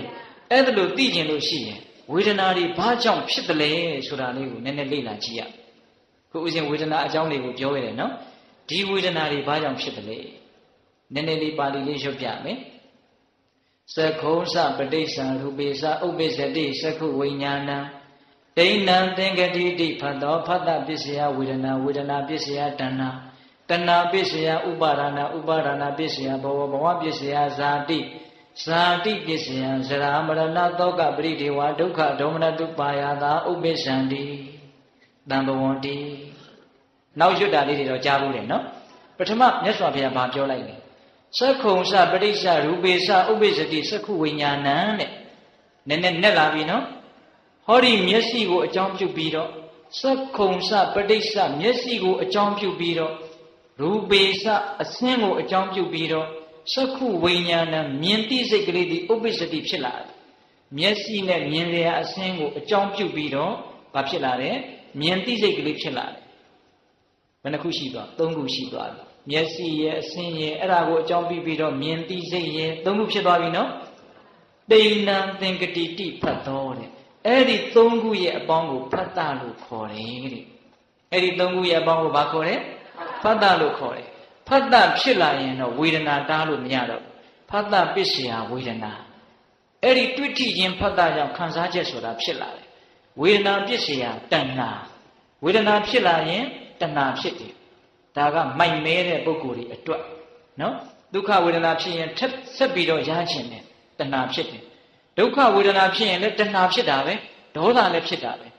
ဒေါသဖြစ်တာတော့ရှင်းတယ်ဗျာဒုက္ခဝေဒနာဖြစ်ရင်ဒေါသဖြစ်တယ်အဲ့ဒါရှင်းတယ်ဒုက္ခဝေဒနာဖြစ်ရင်တဏှာဘယ်လိုဖြစ်တယ်လဲဒါလေးကနည်းနည်းလေးပြောမှရဒုက္ခဝေဒနာဖြစ်ရင်ဒါကြီးကိုပျောက်ချင်တယ်ပျောက်မှကောင်းမယ်ဆိုပြီးတော့ဒါပျောက်လို့ကောင်းတဲ့သဘောအဲ့ဒါလေးကိုရချင်ဒုက္ခဖြစ်လို့ရှိရင်ဒီဆင်းရဲရာကြီးရဲ့နေရာမှာ ကောင်းတာလေးအစားထိုးခြင်းတဲ့စိတ်ရှိကိုရှိနေတယ်အ ਨੇ ဆုံးဒါပျောက်သွားရင်တော့ကောင်းမယ်လို့အဲ့ဒီပျောက်သွားလို့ကောင်းတဲ့သဘောလေးကိုတန်းကိုတန်းတအဲ့ဒါပါလေအဲ့ဒါတဏှာပေါ့ဟုတ်လားအေးအဲ့ဒီဝေဒနာပစ္စယတဏှာကတားရင်ရတယ်မတားရင်ဖြစ်နော်ဝိပဿနာရှုတယ်ဆိုတာအဲ့ဒါပဲဟင်ဝေဒနာကနေတဏှာကိုမကူးစေနဲ့လို့မိုးကုတ်စတော်ကြီးတဖွာဖွာပြောတာအဲ့ဒါပဲမတားလိုက်ရင်တော့ဖြစ်မယ်နော်တားရင်တော့သူကမဖြစ်ဘူးဝေဒနာပစ္စယတဏှာတဏှာပစ္စယဥပါဒနာတဏှာဖြစ်ပြီးရင်တော့ဥပါဒနာတားလို့မရသူတေချာပေါင်းဖြစ်ဥပါဒနာဖြစ်ပြီးရင်ဘဝတေချာပေါင်းဖြစ်မယ်ဘဝဖြစ်ရင်ဇာတိဇရာမရဏဒုက္ခဆက်တေချာပေါင်းဆက်ပြီးတော့လဲပြီဟုတ်လားအဲ့တော့ဝေဒနာဘာကြောင့်ဖြစ်လဲဝေဒနာသည်အစင်းနဲ့မျက်စိနဲ့တွေ့တယ်မြင်တိတိဖြစ်တယ်အဲ့ဒီသုံးခုရဲ့အပေါင်းဖတ်တာကြောင့်ဝေဒနာဖြစ်တယ်အဲ့လိုပဲနားနဲ့အသံကြာတိစိတ်နှာခေါင်းနဲ့အနံ့နံတိစိတ်သုံးခုကလေးတွေရှိတယ်နော်အဲ့လိုပဲအရာသာနဲ့ရှာနဲ့စားတိစိတ်သုံးခုရှိတယ်နော်ခန္ဓာကိုယ်နဲ့ဖုဒ္ဓဘာယုံနဲ့အတွေ့အထိကိုသိတဲ့တွေ့ထိသိစိတ်သုံးခုရှိတယ်နော်အဲ့ဒီသုံးခုရဲ့အပေါင်းဖတ်တာကြောင့်မို့လို့ဝေဒနာဆိုတာဖြစ်တာတဲ့ဟုတ်လားဝေဒနာဆိုတာဖြစ်တာအဲ့ဒါကိုဖတ်တာကိုနားလည်အောင်လေဒီစတော်ကြီးပြောတာလေးကိုဦးဇင်းပြောပြငရုတ်ဆုံတဲ့ကိုတဲ့အတန်ငယ်6တဲ့မကြီးကြီးမှိတ်ကလေးထည့်ပြီးတော့ငရုတ်ချပွေးနဲ့ထောင်းကြည့်လိုက်ပါတဲ့ထောင်းကြည့်လိုက်တော့အဲ့ဒီထောင်းခံလိုက်ရတဲ့မကြီးကြီးမှိတ်အချောက်ကလေးလေးကနည်းနည်းလေးရှို့စေးသွားတယ်မြင်တယ်နော်အေးငရုတ်ဆုံဆိုတာဓွာရနဲ့တူတယ်မျက်စိနားနာတို့နဲ့တူတယ်ငရုတ်ချပွေးဆိုတာအာယုံနဲ့တူတယ်အစင်းအတန်အနံ့ရတာဟုတ်လားအေးအဲ့ဒီမကြီးကြီးမှဲ့ဆိုတာကသိစိတ်နဲ့တူတယ်အဲ့ဒီသုံးခုပေါင်းပြီးလို့အဆိုတက်အစေးတက်ကလေးဖြစ်လာတာဖတ်တာနဲ့တူတယ်တဲ့ဆရာတော်ကြီးမို့ပြောတတ်တယ်နော်အေးအဲ့ဒီဖတ်တာကြိတ်ချီပေးလိုက်တဲ့ဒီအဆိုတက်အစေးတက်ကိုဝေဒနာကခံစားတာသဘောပေါက်လားအေးအဲ့တော့ဝေဒနာဆိုတာတကယ်ကတော့အာခန္ဓုသဘောအခိုက်အတန့်ပေါ်လာတဲ့သဘောဘာနဲ့တူလဲဆိုလို့ရှိရင်အရာဝတ္ထုနှစ်ခုခောက်လိုက်တယ်အတန်ဘာဖြစ်လာလဲထွက်လာတယ်အတန်ဟာဒီထဲမှာလည်းမရှိဘူးလက်ထဲမှာလည်းမရှိဘူးအဲ့ဒီနှစ်ခုပုတ်တိုက်ခြင်းကိုအကြောင်းပြုပြီးတော့ထိခိုက်ခြင်းကိုအကြောင်းပြုတော့အတန်ထွက်လာအတန်ဟာအာခန္ဓုသဘောထိခိုက်တာမရှိရင်အတန်ပြောက်သွားတယ်နောက်ပြီးတော့မြတ်စွာဘုရားဥပမာပေးတာကတော့ဟိုထင်းချောင်းတစ်ခုကိုပုတ်လိုက်တယ်အင်မတန်မာတဲ့ထင်းချောင်းတစ်ခုကိုပူတဲ့သဘောဖြစ်လာတယ်အဲ့ဒီပုတ်တိုက်တဲ့သဘောရက်လိုက်တာနဲ့ပူတာမရှိတော့အဲ့ဒီပူတယ်ဆိုတာဝေဒနာဖြစ်တာနဲ့ဥပမာပေးတာအဲ့ဒါလိုပဲထိခိုက်ခြင်းဖတ်တာကြောင့်ခံစားချက်ဝေဒနာဆိုတာဖြစ်တယ်သူပြောက်တာနဲ့တပြိုင်တည်းတင်ဝေဒနာပြောက်ရတယ်အဲ့တော့ဒကာကြီးမိုင်းမြတ်အကျဉ်းမြင်နားလေပို့ရမမြဲသောခန္ဓာကြီးကိုအကြောင်းပြုပြီးဖြစ်သောဝေဒနာသည်ဘယ်မှာလာပြီးတော့မြဲပါမလဲလို့ဒါလေးစဉ်းစားရဟုတ်လားအေးဒါကြောင့်ထိခိုက်မှုအကြောင်းကြောင့်ဖြစ်ပေါ်လာသောခံစားချက်တို့သည်ပျက်စီးသွားတယ်ပျောက်ကွယ်သွားတယ်လို့သိရတယ်နော်အဲ့ဒါလို့သိလို့ရှိရင်ဝေဒနာတွေရဲ့အပေါ်မှာဆွဲလန်းခြင်းနည်းတယ်ဝေဒနာရဲ့အပေါ်မှာဆွဲလန်းခြင်းနည်းရင်ဒုက္ခနည်းတော့တာပဲနော်ဒီတို့လင်္ကာလေးတစ်ခုကြားဘူးကြားလိမ့်မယ်နော်ချမ်းသာတစ်ခုမမောမှုကြောင့်ပူပူရွာရွာဖြစ်သည်မြလို့ဒုက္ခပင်လေကျေထက်ကျေသည်ရွေတိုင်းမမြောက်နိုင်ပါတကားကြားဘူးလားလူတွေတတ္တဝါတွေဒုက္ခပင်လေကြီးထဲမှာဘာကြောင့်လဲနေကြသလဲမေးရင်ချမ်းသာတစ်ခုဆိုတဲ့ဒီဒုက္ခဝေဒနာလေးကိုမမောလို့ဒုက္ခဖြစ်ရဟုတ်လားချမ်းသာတစ်ခုမမောမှုကြောင့်ပူပူရွာရွာဖြစ်သည်မြလို့ပူပူရွာရွာမြင်သည်မြလို့ဒုက္ခပင်လေကျေထက်ကျေသည်ရွေတိုင်းမမြောက်နိုင်ပါတကားတဲ့ဟုတ်လားဒါကြောင့်လေဒီဆိုကြီးကတော့ရှင်းပြတယ်ဗျဝေဒနာတွေမှာတဲ့ဝေဒနာတိုင်းမှာตาယာမှုအတ္တရရှိတယ်အပြစ်အာဒီနဝရှိတယ်ဟုတ်လားအဲ့ဒါကိုဦးဇင်းလေးနဲ့ရှင်းပြမယ်ဒုက္ခဝေဒနာသောမနတဝေဒနာဟာဖြစ်ပေါ်နေစေမှာအတ္တရဖြစ်တယ်ပျက်စီးသွားတာနဲ့တပြိုင်တည်းအာဒီနဝဖြစ်တယ်နားလည်လားဒုက္ခဝေဒနာသောမနတဝေဒနာသည်ဖြစ်နေတဲ့အချိန်မှာချမ်းသာတယ်ပြတ်သွားရင်ဆင်းရဲတယ်ဒါပြောတာနော်အတ္တရဆိုတာตาယာတရားကောင်းတာချမ်းသာတာကိုပြောတာအာဒီနဝဆိုတာဆင်းရဲတာအပြစ်ကိုပြောတာဟုတ်လားဒုက္ခဝေဒနာဒေါမနတဝေဒနာကြတော့ဖြစ်ပေါ်နေစေမှာအာဒီနဝအပြစ်ရှိတယ်ဆင်းရဲတယ်ပြတ်သွားပြီဆိုရင်ချမ်းသာတယ်အတ္တရဖြစ်တယ်သဘောပေါက်လားဒုက္ခသည်ဖြစ်နေတော့မှဆင်းရဲတယ်ပြတ်သွားရင်ချမ်းသာတယ်ဆရာတော်ကြီးကဒါကိုပြောတာနော်အတ္တရပြတ်သွားရင်သူတို့ပြတ်သွားရင်နေတာထိုင်တာရှိသွားတာကိုဟုတ်လားဒါကြောင့်ဆိုကြီးဆက်ပြောတာလေးကိုဘုဒ္ဓဆက်ပြောမယ် အတ္တာရตายာပွဲတိုင်းตายာပွဲတိုင်းမှာအာဒီနဝဆိုတဲ့အပြစ်ကရှင်းနောက်နှစ်ချက်ညှက်ထားတယ်တဲ့ဟောဒါလေးကိုနည်းနည်းလေးအာရုံစိုက်ပြီးတော့နားထောင်ကိုဘဝအကြောင်းကိုပြောနေတာနော်ဟုတ်လားตายာပွဲရာတိုင်းตายာပွဲရာတိုင်းမှာအပြစ်ကရှင်းနဲ့နောက်နဲ့နှစ်ခုညှက်ပိတ်ထားတယ်တဲ့ဆိုကြပါစို့တဲ့ထမင်းစားခြင်းဆိုတဲ့ตายာမှုကိုအပြစ်တွေကရှင်းနဲ့နောက်နဲ့ညှက်ထားတယ်ထမင်းချက်ရတယ်ဒီဆံကိုရအောင်ရှာရတယ်ဒါဟာအကောင်လားအဆိုးလားရှာရတာဟာဆင်းရဲလားချမ်းသာလားဆင်းရဲတာပေါ့ဗျာအလကားရရင်ကောင်းတာပေါ့အလကားရလားမရဘူးထမင်းကဒီတိုင်းကြီးဘွားကနေပေါ်လာရင်ကောင်းတာပေါ့မိဘဘုံမှာတက်မီးပြက်တယ်ဘယ်နဲ့လုပ်မလဲအဲ့ဒါဆင်းရဲတာပေါ့ဟုတ်လားရှာရတယ်ဖွေရတယ်ချစ်ရတယ်ပြုတ်ရတယ်ပြင်ရတယ်ဆင်းရတယ်ဒုက္ခနဲ့စထားတယ်ตายာမှုမလာသေးဘူးตายာမှုမလာသေးဘူးဝင်စားဘာနဲ့စထားတယ်ဒုက္ခ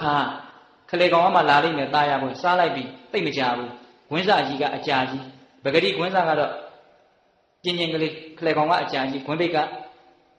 ကျင်ကျင်ကလေးအခုကအဲ့လိုမဟုတ်ဘူးအစဒုက္ခကအကြီးကြီးစထားတယ်ရှားတဲ့အချိန်နဲ့စားတဲ့အချိန်နဲ့မနှိုင်းစာလောက်အောင်ကြွားချတယ်စားတဲ့အချိန်လေးကတကယ့်မှခဏလေးတချို့များဆိုရင်ဟိုတယ်တွေဘာတွေတက်ပြီးတော့တောင်းသိမ်းချီပြီးတော့စားကြတယ်အံ့ဩပါဟင်းတက္ကမကြီးတွေအေးအဲ့ဒီตายာပွဲမလာသေးဘူးရှားရတဲ့ဒုက္ခရှိကဒုနဲ့တင်နေဖြစ်နေပြီ။ကိုင်းစားလိုက်ပြီးตายာပွဲလေးစက္ကန့်ပိုင်းတွင်မိနစ်ပိုင်းတွင်ပြီးပြီ။အပြီးရင်ဘာဖြစ်တော့လာပြီးအာရိနဝနောက်ကအပြစ်ပိုက်ထဲရောက်သွားတဲ့အစာမကျင်ရင်ဒုက္ခသေတောင်သိနိုင်တယ်နော်။ဟုတ်လား။အဲ့ဒီအစာကဘာတွေထွက်လာမှာတော့ချွေးတွေအညစ်အကြေးတွေကျင်ကြီးတွေကျင်ငယ်တွေဖြစ်မယ်။ဒါပဲ။ဟုတ်လား။အေးအဲ့ဒီအစာရှာတော့မှမတော်မတရားရှာထားမယ်ဆိုရင်စားပြီးတဲ့နောက်ခံရအောင်မယ်။အပေတောင်ကြနိုင်တယ်။ကဲအဲ့ဒါပါလေဒုက္ခနဲ့စတယ်ဒုက္ခနဲ့ဆုံးတယ်ตายာမှုအတ္တာရသေးသေးလေးကိုအပြစ်အာရိနဝကရှင်းနောက်ညှက်နေတယ်တဲ့ဆရာတော်ကြီးကတော့စေတနာလေးနဲ့ရှင်းပြတယ်ဗျဗြဟ္မာဖြစ်တဲ့ဒုက္ခဗြဟ္မာဖြစ်နေတာသိချမ်းသာတယ်ဟုတ်တယ်သို့သောဘာနဲ့စဒုက္ခနဲ့စဗြဟ္မာဖြစ်အောင်သီလရှိရတယ်တမာတိရှိရတယ်ဇံရအောင်တိုးထဲမှာအချာကြီးကျင့်ရတယ်နော်အဲ့ဒီဇံကိုမပြတ်အောင်စောင့်ရတယ်လူတရားကိုတယောက်မရဘူးအဲ့ဒီကိစ္စဟုတ်လားဒုက္ခတွေအကြီးကြီးနဲ့လုပ်ရတယ်လုပ်တာတော့ကုသိုလ်လုပ်တာပဲအဲ့ဒီကုသိုလ်လုပ်တာလဲဒုက္ခမှုပဲနော်မလုပ်ရင်မဖြစ်လို့လုပ်ရတာမလုပ်ရင်ပိုးရှင်းရမှာမို့လို့လုပ်ရတာမလုပ်ဘဲနဲ့ရဘလောက်ကောင်းအောင်လဲမလုပ်ဘဲနဲ့ရလားအခုဒါနပြုရတာလည်းပဲဒုက္ခမှုကြီးပဲသီလဆောက်တည်ရတာလည်းဒုက္ခမှုကြီးပဲဟမ်မလှူဘဲနဲ့နတ်ပြည်ရောက်မှာဆိုဘယ်သူမှမလှူဘူးသီလမဆောက်တည်ဘဲနဲ့နတ်ပြည်ရောက်မှာဆိုဘယ်သူမှသီလမဆောက်တည်ဘူးမဆောက်တည်ရင်မလှူရင်ပိုးဆိုးမှာဆိုလို့လုပ်ရတာဒါကိုဆရာတော်ကြီးကနာမည်တက်တယ်မနေတာလို့လုပ်ရတဲ့အလုပ်တွေပါတဲ့ဟမ်ပိဋကကြီးကောင်းလားဆိုးလားဆိုးလို့မလုပ်ဘဲမနေနဲ့နော်ပုထုဇဉ်ကုသိုလ်မလုပ်ရင်ဘာဖြစ်မလို့အကုသိုလ်ဖြစ်မယ်ပိုးဆိုးတာဖြစ်မယ်ဟုတ်လားပြီကုသိုလ်တို့ရှောင်လိုက်မလို့မအောင်မင်းနဲ့ကုသိုလ်ရှောင်ရင်ဘာနဲ့တိုးမှာအကုသိုလ်နဲ့တိုးမယ်အဲ့ဒီကြမှာအပေလေးပါဆုံးမြုပ်ဟုတ်လားအေးအဲ့တော့ဗြဟ္မာဖြစ်အောင်လုပ်ရတဲ့ဘာလဲဒုက္ခသိသလားမသိဘူးဗြဟ္မာဆိုတဲ့အတ္တရတာယာပွဲလေးဖြစ်တယ်ပြီးတော့ပျက်စီးသွားတယ်သေဆုံးသွားတယ်ဒုက္ခနဲ့ဆုံးသွားတယ်ဟုတ်လားအဲ့တော့ဒကာဓမ္မတို့အခုလူဘဝရဲ့တာယာပွဲအိမ်အောင်သားမွေးဘဝစဉ်းစားကြည့်စမ်းပါတာယာမှုကလေးတစ်ခေတ်မှနည်းနည်းလေးနော်ရှာရတယ်ဖွေရတယ်ဆုရတယ်ဆောင်းရတယ်အထုပ်အထည်လေးရအောင်လေတချို့များဆိုရင်အိမ်အောင်ပြုတော့မယ်ဆိုရင်အနှစ်နှစ်သားကဆုဆောင်းရတယ်ဒါလေးပျက်စီးသွားဆိုချုပ်ငိုရတယ်အလုတ်အကင်ရှာရတယ်အလုတ်ကအရှင်မပြေပါမလားတောကပရိဒီကအမြဲတမ်းဖြစ်ရတယ်ဟိုဒုက္ခကဘယ်မှာနေမှမသိသေးဘူးဟုတ်လားပြီးပြီဆိုတော့စောင့်ရှောက်ရတယ်ကာကွယ်ရတယ်ထိမ့်သိမ်းရတယ်ကိုထင်တဲ့အတိုင်းမဖြစ်တော့ငိုရတယ်ယူရတယ်ပြီးတော့လည်းပဲအိုးမဲနားမဲသေမဲဟုတ်လားအဲ့တော့ตาယာမှုတိုင်းตาယာမှုတိုင်းမှာအပြစ်တွေကရှင်းနဲ့နောက်နဲ့နှစ်ချက်ညှက်နေတယ်ဟုတ်လားဒီตาယာမှုကိုသာမလိုချင်ဘူးဆိုလို့ရှိရင်ရှင်းနောက်ညှက်တဲ့ဒုက္ခတွေရှိကိုမရှိဒုက္ခကိုမက်လို့ဒုက္ခနဲ့တွေ့ရတာအေးတယ်ဘာကိုမက်လို့ဘာနဲ့တွေ့ရတယ်ဘယ်သူကပိုကြောက်เสียကောင်းလဲဘယ်သူကပိုကြောက်เสียကောင်းလဲဟာအဖြေက2မျိုးဖြစ်နေတယ်နှစ်ခုလုံးကြောက်เสียကောင်းတယ်ဗျာဟုတ်လားဟင်ဆရာတော်ကြီးကဥပမာပေးတယ်ဗျ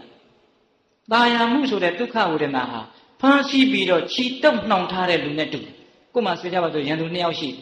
တယောက်တော့ရန်သူကကိုမလှုပ်နိုင်အောင်ဖမ်းတယ်တင်နေရကနေအမိဖမ်းတယ်ထောင်ချောက်ဆင်ပြီးတော့ဖျားယောင်းပြီးတော့ဖမ်းတယ်ပြီးတော့လက်တွေခြေတွေမလှုပ်နိုင်အောင်ကျိုးနဲ့တုပ်ထားတယ်ဒါကတယောက်ကလှုပ်တယ်နောက်တယောက်ကဖမ်းဆီးပြီးတော့မလှုပ်နိုင်တဲ့လူကိုအသေးရိုက်တတ်တယ်2ယောက်နော်ဘယ်သူကကြောက်เสียကောင်းလဲ နှစ်ယောက်လုံးကြောက်เสียကောင်းတယ်အေးဖမ်းပေးတဲ့လူကဘယ်သူလဲဆိုဒုက္ခဝေဒနာကဖမ်းပေးတာကောင်းတယ်နော်မင်းတို့ငါ့ကိုလိုချင်ကြသူကထောင်ရောက်ရှင်ပြီးတော့ဖမ်းတာကိုကလည်းမသိဘဲနဲ့ဘူးမသိဘာမသိနဲ့သွားပြီးတော့ရခြင်းရောအဲ့ဒီမှာဒုက္ခကကိုယ့်ကိုအသေးတတ်တာဟုတ်ရဲ့လားအဲ့တော့ဒုက္ခဝေဒနာဒုက္ခဝေဒနာအဲ့ဒါလို့ဆက်ဆက်မှုကလေးတွေသဘောပေါက်တယ်နော်ဒါကြောင့်ဝေဒနာဟာအခိုက်အတန့်ပဲဧည့်သည်ပဲမကြခင်ပြန်ရှင်းသွားမှလို့သိရင်အဲ့ဒီဒုက္ခဝေဒနာကိုဆွဲလန်းတဲ့သဘောနည်းမနည်းဒုက္ခဝေဒနာကိုဆွဲလန်းမှုနည်းရင်ရအောင်လုပ်ရတဲ့ဒုက္ခနည်းမနည်းအေးဒုက္ခကိုမကြိုက်လေလေဒုက္ခနဲ့ဝေးလေလေဒုက္ခကိုကြိုက်လေလေဒုက္ခနဲ့နီးလေလေအဲ့ဒါကိုကြိုက်တဲ့လမ်းရွေးကြရမရှိတာဟင်ဒကမာကြီးတွေတရားကပြောရတာစိတ်ပါလက်ပါတော့ရှိပါတယ်ဒကမာကြီးများလည်းစိတ်ပါပုံရပါတယ်ဟုတ်လားဟမ်အဲ့တော့ဒုတိယပြောလိုက်တဲ့ဧည့်သည်ကဘာလဲခန္ဓာဇယပေါ်မှာဝေဒနာဧည့်သည်များဝေဒနာရဲ့အကြောင်းကိုသိရရင်အင်မတန်အကျိုးရှိတယ်ဆိုတာအဲ့ဒါကိုပြောတာဝေဒနာသည်တည်ငါပဲဘာဆွဲလန်းရမှမရှိအလကားတက်တက်ပုံကြီးချဲ့နေတာဒါကိုငါနားမလဲလို့ရှိရင်ဒီထောင်ချောက်ထဲကိုငါမိပြီးတော့ဒီဒုက္ခဝေဒနာကငါ့ကိုကောင်းကောင်းလေပင်ညှစ်မှာလို့ကိုသိတယ်ဟုတ်လားဒါကြောင့်ဒီချမ်းသာကြောင့်နိလန်းကိုမေ့မပြင်းနဲ့ဟင်ချမ်းသာခြင်းဝေဒနာရဲ့အကြောင်းကိုကောင်းကောင်းသိအောင်လုပ်ဟုတ်ရဲ့လားမေ့ပြတဲ့လူတွေရှိတယ်ဦးဇင်းတို့မြတ်စွာဘုရားလက်ထက်ကအကြောင်းအရာလေးတစ်ခုပြောပြမယ်တရားကသဘောတရားတွေကြီးရှင်းပြနေရင်ညီးငွေ့မှာလဲဇိုးရတယ်တရားမင်းကြီးကတဲ့မြတ်စွာဘုရားကိုလာမေးတယ်တဲ့အရှင်ဘုရားတတ္တဝါတွေအားလုံးဟာအလိုရှန္ဒကြောင့်ဒုက္ခရောက်နေတယ်လို့သူသိတယ်တဏှာလောဘကြောင့်ဒုက္ခရောက်တယ်လို့တရားမင်းကြီးသိတယ်ဒါကြောင့်ဒုက္ခငြိမ်းချမ်းဖြစ်တဲ့တဏှာငြိမ်းတဲ့အဖြစ်မျိုးကိုရကျင်တယ်ဆိုရင်တနည်းအားဖြင့်တဏှာကင်းကျင်တယ်ဆိုရင်ဘယ်လိုကျင့်ရမလဲလို့မြတ်စွာဘုရားကိုလာမေးတယ်မေးတော့မြတ်စွာဘုရားတဏှာကင်းကျင်တယ်ဆိုလို့ရှိရင်ဝေဒနာတို့ရဲ့မမြဲတဲ့သဘော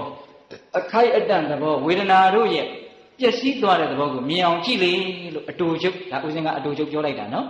အဲ့ဒါလိုဝေဒနာရဲ့အကြောင်းကိုကောင်းကောင်းသိအောင်လို့မြတ်စွာဘုရားကနီးပေးတာအဲ့ဒီမှာသဘောကျပြီးတော့တရားမင်းကြီးပြန်သွားတာမပြန်သေးခင်မှာသူကတာရုတွေပါလေခေါ်တယ်အဲ့ဒီတာရုခေါ်တဲ့အတန်ကိုအဘိညာဉ်နဲ့ရှင်မာမောက္ကလန်ကြားတယ်ကြားတော့တရားမင်းလည်းပြန်သွားရောဘလောက်ကောင်းတဲ့တရားမို့ဘလောက်ကြိုက်လို့မြန်တရားမင်းကတာရုခေါ်လည်းမသိဘူးနောက်ကနေလိုက်သွားတာအဲ့ဒီတရားကိုမေးမလို့ဟိုမှာရောက်တော့သူကအေယာဝန်ရှင်ပေါ်မှာလက်သမီးတွေနဲ့ဥယျာဉ်ထဲမှာအဲ့ဒီတော့ရှင်မာမောက္ကလန်ကြွလာတော့ယဟန္တာဆိုတော့အိန္ဒိယကလည်းသိရနေတာပေါ့ဟုတ်လားအဲ့တော့တရားမင်းကြီးကရှက်တယ်ဘုန်းကြီးကိုမြင်လို့ရှက်တဲ့အကြောင်းတကာလို့ပေါ့ဟုတ်လားအေးအဲ့ဒီမှာအရှင်ဘုရားကြွပါဘုရားဆိုတော့ရှင်မာမောက္ကလန်ကတရားမင်းစောစောတုန်းကတာရုခေါ်တန်ကြားတယ်တရားကိုသိကြိုက်ပုံရတယ်မြတ်စွာဘုရားဘာဟောသွားတယ်တဲ့မေးတာဗျအံ့ဩစရာကောင်းတယ်နော်စောစောကမှတာရုခေါ်ခဲ့တာကြိုက်လွန်းလို့အဲ့ဒါမေးသွားပြီတဲ့ပြောတတ်တော့တရားဆိုတာဉာဏ်အင်မတန်ကောင်းတယ်လူပေါင်း1000ကပြဿနာ1000ကိုတယောက်တယောက်ပြဿနာတစ်ခုစီကိုတပြိုင်တည်းထမ်းပြီးတစ်ခါလဲဖြေနိုင်တယ်တရားရင်ဉာဏ်အဲ့ဒီလောက်ဉာဏ်ကြီးတဲ့တရားမင်းကာမအာယုန်တွေကြားတဲ့ရောက်တော့ဉာဏ်တွေကမှိမ့်မိန်ကုန်ရောမမှတ်မိတော့အဲ့တော့သူကရှက်တယ်ရှက်တော့ဘာလို့လဲအရှင်ဘုရားကြွပါဘုရားဆိုဝေဇယန္တာပြတ်သက်ကြီးမှင့်သွားပြီးတော့ဘလောက်ခမ်းနားတယ်ဘလောက်ကြီးကျယ်တယ်ရှောက်ကြွားတာအဲ့ဒီမှာရှင်မာမောက္ကလန်ကအလွန်အမိတန်တဲ့တရားပဲဆိုပြီးတော့ဝေဇယန္တာပြတ်သက်ကိုတုံလှုပ်တဲ့သဘောဖြစ်အောင်တကောအစီရင်နဲ့ဖန်တီးတယ်အဲ့ဒီမှာသူ့ပြတ်သက်ကြီးပြိုကျတော့မလို့ရုတ်တရက်သူထင်သွားပြီးတော့ကြောက်သွားတာကြောက်တာနဲ့တပြိုင်တည်းမြတ်စွာဘုရားဘာဟောတယ်ဆိုတာတခါလဲပြန်ပေါ်တယ်တံဝေကဆိုတာပိဋကရဲ့ဝရိယကိုဖြစ်စေတယ်တရားကိုတတိယစေတယ်တရားမင်းကတော့ပြတ်သက်ကြီးလှုပ်မှချမ်းသာကြောင်းတရားကိုပြန်ပြီးတော့တတိယတာတရားဓမ္မတို့ဦးဇင်းတို့တွေအခုချမ်းသာကြောင်းတရားကိုဘုရားဟောထားခဲ့တာကိုဦးဇင်းတို့ပြောပါတယ်မေ့မဖြစ်ပါနဲ့တကယ်လို့မေ့ပြစ်တယ်ဆိုရင်လည်းတရားကတော့ဝေဇန္တာပြတ်သက်ကြီးလှုပ်မှတတိယတာတို့ကပဲချိန်ကြမှတတိယမှာတော့သေကံလေးကြောင့်တော့တေချာပေါက်တတိယပါလိမ့်မယ်ဟုတ်လားအဲ့ကြောင့်တော်တော်ကြောက်ရှာကောင်းသွားပြီလေဟင်ဒီကမကြီးများအေးဒါကြောင့်ဒီကမ္မထံတရားကိုတရားမင်းနဲ့နာခဲ့ဘူးတယ်နော်ခန္ဓာဇယပေါ်မှာဝေဒနာဧည့်သည်တို့ရဲ့အကြောင်းတဲ့ဦးဇင်းကပြောကောင်းကောင်းရှိတာနဲ့ပြောလိုက်တာနောက်ဧည့်သည်အတွက်အချိန်တောင်နည်းနည်းနေသွားပြီနော်ဦးဇင်းကတရားဟောရင်တဏှာကြီးခွဲထက်မပူဘူးသိလားနော်အဲ့တော့နောက်ဆုံးဧည့်သည်အဲ့ဒီနောက်ဆုံးဧည့်သည်ကအလေးနဲ့ဆုံးဧည့်သည်ဗျနော်သူကနားလေကိုပိုးပြီးတော့လိုအပ်တဲ့ဧည့်သည်ဟုတ်လားအဲ့ဒါကိုဦးဇင်းတို့အင်္ဂုတ္ထုပါဠိဘာဝနဲ့ယူပြီးတော့ပြောပြမယ်ဟုတ်လားရှေ့ကဧည့်သည်တွေမမိနဲ့နော် လောကဇေယပေါ်မှာတတ္တဝါဧည့်သည်များခန္ဓာဇေယပေါ်မှာဝေဒနာဧည့်သည်များအခုတတိယပြောမယ့်ဧည့်သည်ကဘာလဲဆိုတော့စိတ်ဒီဟူသောဇေယပေါ်မှလို့တင်စားပြောကြပါစို့နော်ပဂရိစိတ်ပေါ်မှာကိလေသာဧည့်သည်များကိလေသာဧည့်သည်တွေရဲ့အကြောင်းကိုပြောမှာအဲ့ဒါမြတ်စွာဘုရားအင်္ဂုတ္တပါဠိတော်ဧကနိပတ်မှာဟောထားတယ်ဘာဝတရမိဒံဘိက္ခဝေစိတ်တံတင်္စခောအာဂန္တုကေဟိဥပကိလေတေဟိဥပကိလေထံဘိက္ခဝေယဟန်တော်မြတ်ဥจิตသားတို့ဣဒံစိတ်တံဤစိတ်သည်ဘာဝတရအယောင်တလက်လက်ထွက်လို့ဖြူရှင်တောက်ပလို့နေတယ်တတ္တဝါတို့ရဲ့ပင်ကိုယ်စိတ်ဟာဖြူရှင်တောက်ပပြီးတော့တန့်ရှင်းကြည်လင်နေတယ်ဒကာဓမ္မတို့ဦးဇင်းတို့ရဲ့ပင်ကိုယ်စိတ်ကလေးကဟုတ်လားအေးအဲ့ဒါကိုတဲ့အာဂန္တုကေဟိဧည့်သည်တပွဲဖြစ်သောဝါအခိုက်အတန့်မြတ်ဖြစ်သောအာဂန္တုကေဟိဥပကိလေတေဟိလောဘဒေါသဒီဟုသောကိလေသာတရားတို့ကဥပကိလေထံညှဉ်းနှွမ်းသွားအောင်အယောင်ဆိုးပြလိုက်တယ်တဲ့ပင်ကိုယ်စိတ်ကလေးကဖြူပါတယ်ဟုတ်လားဧည့်သည်တပွဲဖြစ်တဲ့ကိလေသာတရားတွေကညှဉ်းနှွမ်းအောင်အယောင်ဆိုးပြလိုက်တယ်တဲ့အဲ့ဒီတော့စိတ်ဒီဟုသောဇေယျပေါ်မှာကိလေသာဧည့်စဉ်များဟုတ်လားစိတ်ဒီဟုသောဇေယျပေါ်မှာကိလေသာဧည့်သည်များစိတ်ကိုဇေယျလို့ဒီနေရာမှာတော့မြတ်စွာဘုရားကမဟောပါဘူးဒါဥစဉ်ကနည်းနည်းလေးနားလည်လွယ်အောင်ပြောပြလိုက်တယ်ဟုတ်လားအဲ့ဒီစိတ်ပေါ်ကိုရောက်ပြီးတော့လာလာနေတဲ့ဧည့်သည်ကဘယ်သူလဲလို့မေးရင်ကိလေသာတရားတွေအလိုဆန္ဒတွေမကျေနပ်မှုတွေမိုက်မဲမှုတွေပြိုင်ဆိုင်မှုတွေတက်ကြွမှုတွေထောင်လွှားမှုတွေမနာလိုမှုတွေဝင်တူမှုတွေဟုတ်လားချုပ်ချယ်မှုတွေခက်ထန်မှုတွေမေ့လျော့မှုတွေရစ်မှုမှုတွေစိတ်ကိုညှဉ်းနှွမ်းအောင်လုပ်တဲ့အရာတွေဟုတ်လားအေးအဲ့ဒီတော့အဲ့ဒီတရားတွေဟာဘာတွေလဲလို့မေးရင်ဧည့်သည်တွေအကြောင်းတိုက်ဆိုင်လို့သူတို့ရောက်လာတယ်ပြီးရင်ကြောက်သွားရောဟုတ်လားအဲ့တော့ဒကာဓမ္မတို့ခက်တာကဧည့်သည်ကဧည့်ချေဖြစ်ပြီးတော့အိမ်ရှင်လိုမင်းမှုနေတာကခက်နေဟင်လောဘသို့မဟုတ်ဒေါသတတိမေလျော်လို့ပညာကင်းကွာနေတဲ့အချိန်တိုင်းမှာအဲ့ဒီဧည့်ဇိုးကြီးကအမြဲတမ်းရှိနေတယ်ပထမဧည့်သည်နဲ့ဒုတိယဧည့်သည်ကပယ်လို့မရဘူးမလာနဲ့လို့ပြောလို့မရဘူးဒါကြောင့်အဲ့ဒီပထမဧည့်သည်နဲ့ဒုတိယဧည့်သည်ကသိမြင်နားလည်ရမယ်ဧည့်သည်ဟုတ်လားပထမဧည့်သည်နဲ့ဒုတိယဧည့်သည်ကသိမြင်နားလည်ရမယ်ဧည့်သည်ဟောဒီတတိယမြောက်ဧည့်သည်ကမလာအောင်တားဆီးရမယ်ဧည့်သည်ဒီတိတ်ဘာလို့ရမယ်ဧည့်သည်မလာအောင်တားဆီးရမယ်ဧည့်သည်တဲ့သူရောက်လာရင်ဘာဖြစ်လို့လဲဆိုတော့သေချာပေါက်ပူလောင်မှုနဲ့ဆင်းရဲတော့ပါမကောင်းတဲ့စိတ်တွေဖြစ်လာပြီဆိုတာနဲ့တတိုင်းတစ်ထည်ဒကာဓမ္မတို့ဥစဉ်တို့ရဲ့နှလုံးအိမ်ကစပြီးတော့တကိုယ်လုံးပူတော့တာပဲတကိုယ်လုံးပူရကနေတဘဝလုံးပူတတ်တယ်တသံတရားလုံးပူတတ်တယ်ဟုတ်လားဒါကြောင့်ဒီစိတ်ကြီးဟူသောဇေယျပေါ်ကိုကိလေသာဧည့်သည်တွေဝင်ရောက်ပြီးတော့တဲမခိုရေးအတွက်တားဆီးရမယ့်တာဝန်ဒီဉာဏ်ရှိသူတိုင်းရဲ့အလုံးဟုတ်လားဒါကြောင့်တတိယမြောက်ဧည့်သည်ဒီအရေးကြီးဆုံးဧည့်သည်ဘာကြောင့်လဲဆိုတော့ဒုက္ခအပေးနိုင်သောဧည့်သည်မို့လို့ဘာလို့တဲ့ဧည့်သည်ဒုက္ခပေးတယ်သူဖြစ်လာရင်ဖြစ်ချင်းတောက်လျှောက်ပူတော့တာပဲနော်မကျေနပ်မှုဖြစ်လာရင်ပိုးတောင်သိတာသေးတယ်ဝင်တူမှုတွေဖြစ်ရင်ပိုးတောင်သိတာသေးတယ်မနာလိုမှုတွေဖြစ်ရင်ပိုးတောင်သိတာသေးတယ်ဖြစ်ချင်းပူတာနော်ပြီးရင်အဲ့ဒါကာယကံမြောက်ဝစီကံမြောက်မဟုတ်တာတွေပြောရောမမှန်တာတွေလှုပ်ရောဒုစရိုက်မှုတွေနဲ့ပူကြပြန်ရောလောင်ကြပြန်ရောလှုပ်ပြီးကမှလုံမိမှားလေခြင်းပြောမိမှားလေခြင်းနောင်တတွေနဲ့ပူကြပြန်ရောအကျိုးပေးပြီဆိုတော့ဘိုးတောင်ပူသေးတယ်အဲ့တော့အဲ့ဒီဧည့်သည်ကိုလက်ခံထားရတာဟာအစအလယ်ဆုံးဘာကောင်းလဲဘာမှမကောင်းဘူးဘာမှမကောင်းမိမလို့သူတို့ကအမြဲတမ်းရှိနေတာလေသိချာနေတယ်ခက်လိုက်ဘူးလားဟင်ဒကာကြီးဒီမိုင်းများအဲ့ဒီဧည့်သည်ရှိမရှိဗျာဧည့်သည်ရှိတဲ့အချိန်နဲ့ဧည့်သည်မရှိတဲ့အချိန်ပဲရှင်ကများဧည့်သည်ရှိတဲ့အချိန်ကများအဲ့ဒါမြတ်စွာဘုရားကအဲ့ဒီဒေသနာတော်မှာဟောတယ်နော်ပင်ကိုဖြူရှင်တဲ့စိတ်ကလေးပေါ်မှာကိလေသာတရားတွေဟူသောဧည့်သည်တွေကညှဉ်းနှွမ်းအောင်လုပ်တယ်တဲ့အဲ့ဒါကိုမတိတဲ့နားမလဲတဲ့မိုက်မဲတဲ့ပုဂ္ဂိုလ်တွေဟာစိတ်ကိုကာကွယ်ရကောင်းမှရှောက်ရှောက်ကောင်းမှပွားများရကောင်းမှမသိကြဘူးတဲ့ဒီစိတ်မှာအန္တရာယ်ရှိတယ်